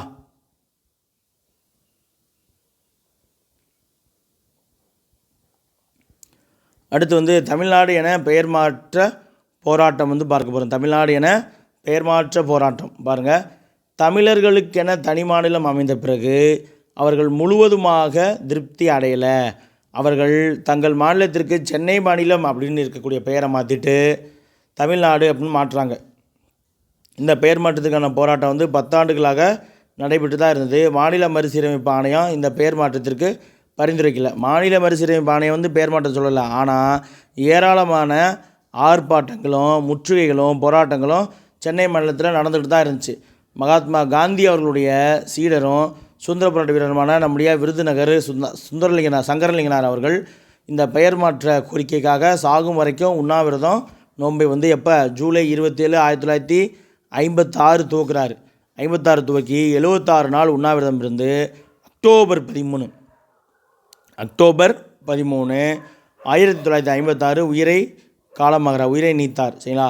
சங்கரலிங்கனாருடைய தியாகம் சென்னை மாநிலத்தினுடைய பல பகுதிகளுக்கும் பல எழுச்சியை வந்து உருவாக்குச்சு. அதை தொடர்ந்து கல்லூரி மாணவர்கள், தொழிலாளர்கள், பெண்கள் மற்றும் பல்வேறு அமைப்பைச் சேர்ந்தவர்கள் எல்லாருமே வெளிப்படையாகவே இந்த எழுச்சி இயக்கங்களை பங்கேற்றாங்க. தமிழ்நாடுன்னு பெயர் மாற்றணும் அப்படின்னு சொல்லி பங்கேற்கிறாங்க. இது வந்து சென்னை மாநில அரசியலில் மிகப்பெரிய ஒரு தாக்கத்தை ஏற்படுத்தியது. இதன் காரணமாக காங்கிரஸ் கட்சி மக்களிடம் இருந்த செல்வாக்கை இழந்துருச்சு. காங்கிரஸ் கட்சி வந்து மக்களிடம் இருந்த செல்வாக்கை இழந்துருச்சு. கடைசியாக பார்த்தீங்கன்னா 1967 நடந்த எலெக்ஷனில் பொது தேர்தலில் காங்கிரஸ் கட்சி படுதோல்வியை தழுவியது. திராவிட முன்னேற்ற கழகம் திமுக கழகம் வந்து அரசியல் அதிகாரத்தை கைப்பற்றி சென்னை மாநிலத்திற்கு தமிழ்நாடு அப்படின்னு சொல்லி பெயரை சூட்டியது. எப்போது 14/1/1969 தமிழ்நாடு அப்படின்னு சொல்லி பெயர் மாற்றம் செய்தது. அறிஞர் அண்ணா அவர்கள் தான் அப்போது முதலமைச்சராக இருந்தார். அடுத்து வந்து பன்முக கலாச்சாரம், வேற்றுமை மற்றும் தேச கட்டமைப்பு செயல்பாடுகள். புதிய இந்திய தேசியம் வந்து முதல் சுதந்திர போருக்கு பிறகான காலனி ஆட்சியில் எழுந்த தேசிய எழுச்சி இயக்கத்தின் மூலம் வந்து உருவாச்சு அப்படின்னு சொல்கிறாங்க. எப்போ 1857 ரெபல் நடந்துச்சு இல்லையா, அந்த காலத்துக்கு பிறகான காலனி ஆட்சியில் எழுந்த தேசிய எழுச்சி இயக்கத்தின் மூலம் தான் புதிய தேசம் அப்படிங்கிறது உருவாச்சு. இந்த தேசிய இயக்கமானது கடந்து வந்த பாதைகளுடைய ஊக்கத்தினாலும் அதனுடைய சுதந்திரம், மக்களாட்சி மற்றும் கூட்டாட்சி கருத்துக்களுடைய அடிப்படையிலும் வந்து அமைந்திருக்கு அப்படின்னு சொல்கிறாங்க. மன்னராட்சி காலமும் சரி, மத ஆட்சியும் மறைந்துருச்சு இந்தியாவில். இந்த புதிய தேசத்தில் வந்து மன்னராட்சியும் மத ஆட்சியும் மறைந்துருச்சு. சுதந்திரம், மக்களாட்சி, மக்களுடைய விருப்பம், உரிமைகள், அவர்களுடைய மொழி மற்றும் கலாச்சார அடையாளங்கள் மற்றும் அவர்களுடைய பொருளாதார மேம்பாடு, இது எல்லாமே வந்து தேச கட்டமைப்புக்கு அடிப்படையாக கொள்ளப்பட்டது. தேச கட்டமைப்புக்கு எதெல்லாம் அடிப்படையாக இருக்குன்னு பாருங்கள். மக்களுடைய சுதந்திரம், மக்களாட்சி, மக்களுடைய விருப்பம், அவர்களுடைய உரிமை, அவர்களுடைய மொழி மற்றும் கலாச்சார அடையாளங்கள், இது எல்லாமே மற்றும் அவர்களுடைய பொருளாதார மேம்பாடு, இது எல்லாமே தேச கட்டமைப்புக்கு அடிப்படை. அடுத்து மாபெரும் தேச கட்டமைப்பாளர்களான மாபெரும் தேச கட்டமைப்பாளர்கள் யார்? மகாத்மா காந்தி, ஜவஹர்லால் நேரு. இவங்க 2 பேருமே மதவாத கலாச்சார தேசியவாதம், அதாவது இந்து தேசியவாதம் அல்லது இஸ்லாமிய தேசியவாதம், இதுமே இந்த 2 நாடு கொள்கை, அப்புறம் 2 நாடு கொள்கை, இது ரெண்டுமே ரெண்டுக்கும் எதிராக இருந்தவர்கள். மாபெரும் தேச கட்டமைப்பாளர்கள் யார்? மகாத்மா காந்தியும் நேரு அவர்களும் 2 நாடு கொள்கைகளுக்கும் மதவாத கலாச்சாரத்திற்கும் எதிராக இருந்தாங்க.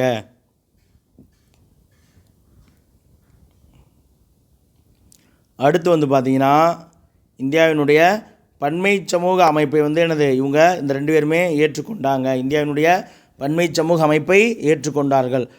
ஆகவே அவர்கள் வந்து என்ன செய்கிறாங்க? மக்களாட்சி, தாராளவாத கூட்டாட்சி, இந்தியாவிற்காக வாதிட்டனர். மக்களாட்சி கொண்ட தாராளவாத கூட்டாட்சி கொண்ட இந்தியாவிற்காக நேருவும் காந்தியடிகள் அவர்களும் வாதாடினாங்க. ஆனால் பல அறிஞர்கள் இந்தியாவில் மாநிலங்களுக்கு போதிய நிதி மற்றும் அரசியல் அதிகாரங்கள் அளிக்கப்படலை அப்படின்னு சுட்டி காட்டுறாங்க. இன்ன வரைக்குமே பல அறிஞர்கள் என்ன சொல்கிறாங்க? இந்தியாவில் மாநிலங்களுக்கு போதிய அளவிலான நிதியும் தரதில்லை, போதிய அளவிலான அரசியல் அதிகாரங்களும் தரலை அப்படின்னு சொல்கிறாங்க. அதிகார குவியல், ஒரே தேசிய அலுவல் மொழியாக இந்தியை ஏற்றுக்கொண்டு ஆங்கிலத்தை வந்து நீக்கியது. அதிகாரம் கொண்ட கும்பல் இருக்கு இல்லையா, அந்த அதிகாரம் கொண்ட கும்பல் இந்தியாவினுடைய தேசிய அலுவல் மொழியாக இந்தியை ஏற்றுக்கிட்டு ஆங்கிலத்தை என்ன பண்ணுறாங்க, ரிஜெக்ட் பண்ணுறாங்க. அப்போது மாநிலங்களுடைய கலாச்சாரம் மற்றும் மொழி அடையாளங்களை சிதைப்பதாக இந்த செயல்பாடு அமைந்தது. சரிங்களா? தேசிய மொழி அப்படின்னு சொல்லி ஒன்று வந்துருச்சுன்னா, பல்வேறு தேசியங்கள் இனங்கள் இருக்கும் பொழுது அப்போ பல்வேறு மொழிகள் தானே இருக்கணும். ஒரே ஒரு மொழியை வந்து நம்ம தேசிய மொழியாக எடுத்துக்கிட்டோம்னா மற்ற மாநிலங்களுடைய கலாச்சாரத்தையும் அந்த மாநிலங்களுடைய மொழி அடையாளங்களையும் சிதைப்பதாக இந்த செயல்பாடு அமைஞ்சிருச்சு அப்படின்னு சொல்கிறாங்க. ஜவஹர்லால் நேரு அவர்கள் என்ன செய்கிறாங்க, இந்த ஆபத்தை முன்னாடியே அவர் என்ன பண்ணுறாரு, யூகிச்சிட்டார். அவர் உணர்ந்த காரணத்தால் இந்தி பேசாத மாநிலங்கள் வந்து விரும்புகிற வரைக்கும், இப்போ நம்ம சவுத் இந்தியாவை எடுத்துக்குவோம், இந்தி பேசாத மாநிலங்கள் விரும்புகிற வரைக்கும் இந்தி வந்து என்னது திணிக்கப்படாது. ஒருவேளை நாடு துண்டாடப்பட்டுருமோ அப்படின்னு நினச்சிட்டாங்க. இந்திய கட்டாய மொழி ஆக்கப்பட்டால் எனது நாடு துண்டாடப்படலாம் அப்படின்ற சூழ்நிலை வந்தவுடனே நேரு இதை முன்கூட்டியே உணர்ந்துட்டு என்ன பண்ணுறாரு, ஹிந்தி பேசாத வட இந்திய பகுதியில் தான் பெரும்பாலும் வந்து ஹிந்தி பேசுவாங்க. இன்றைக்கி போய் பார்த்தீங்கன்னா பீகார் பகுதியில் பீகாரி மொழி இருந்துச்சு, ஆனால் இப்போ அங்கே பீகாரியே பேசுகிறதில்ல, எல்லாம் ஹிந்தி தான் வந்து பேசுகிறாங்க. சரிங்களா? அப்போது அந்த ஹிந்தி பேசாத மாநிலங்கள் விரும்பாத வரைக்கும் ஹிந்தி அப்படிங்கிறத நாங்கள் வந்து உங்களுக்கு திணிக்க மாட்டோம். அது வரைக்கும் ஒரு என்னது கம்யூனிகேஷன் லாங்குவேஜாக ஒரு இணைப்பு மொழியாக என்னது ஆங்கிலம் தான் இருக்கும், பொது மொழியாக ஆங்கிலம் இருக்கட்டும் அப்படின்னு ஒரு உறுதியை வந்து எனது நேரு தர்றாரு. அதற்கப்புறம் தான் அது கொஞ்சம் கொஞ்சமாக அமைதியாகுது. சரிங்களா? இதோடு வந்து நமக்கு இந்த பாடமானது முடிவு பெற்றது. சரிங்களா? தேச கட்டமைப்பின் சவால்கள் அப்படிங்கிற பாடம் வந்து இதோடு வந்து நமக்கு முடியுது. இதில் வந்து நமக்கு பல்வேறு தகவல்கள் வந்து நமக்கு இடம்பெற்றிருந்துச்சு. ஒவ்வொரு தகவல்களையுமே நம்ம 1க்கு 2 முறை பார்த்து படித்து குறிப்பெடுத்து வச்சுக்கிட்டோம்னா நமக்கு இதிலேருந்து மோர் தென் இன்ஃபர்மேஷன்ஸ் கிடைக்கும். இதிலேருந்து உங்களுக்கே தெரிஞ்சிருக்கும், கொஸ்டின் ஏரியாஸும் இருக்கும். ஸோ இந்த பாடத்தை தெளிவாக படிச்சுக்கோங்க. எப்போதுமே வந்து 7வதாக இருக்குது கடைசியாக இருக்குதுன்னு சொல்லிட்டு முன்னாடி இருக்க பாடங்கள் நல்லா படிச்சுட்டு பின்னாடி இருக்க சில பாடங்களை படிக்காமல் போயிடாதீங்க. அது உங்களுக்கு மிகப்பெரிய பேக் ஃபயர் ஆயிரும். சரிங்களா? தொடர்ந்து படிங்க, தேர்வு நல்லபடியாக எழுதுங்க. தொடர்ச்சியாக இந்த 60 டேஸ்க்கான ஸ்டடி பிளானையும் ஃபாலோ பண்ணுங்கள். அதற்குண்டான பாடங்களையும் படிங்க. படிச்சுட்டு வீடியோவை பாருங்கள், ரிவிஷன் பண்ணுங்கள், தேர்வை நல்லா எழுதுங்க. தொடர்ந்து நம்ம குரூப் 4 தேர்வை நோக்கி வெற்றிகரமாக நம்முடைய பயணத்தை வந்து தொடர்ந்துக்கிட்டே இருப்போம். மீண்டும் அடுத்த ஒரு வீடியோவில் சந்திப்போம். நன்றி.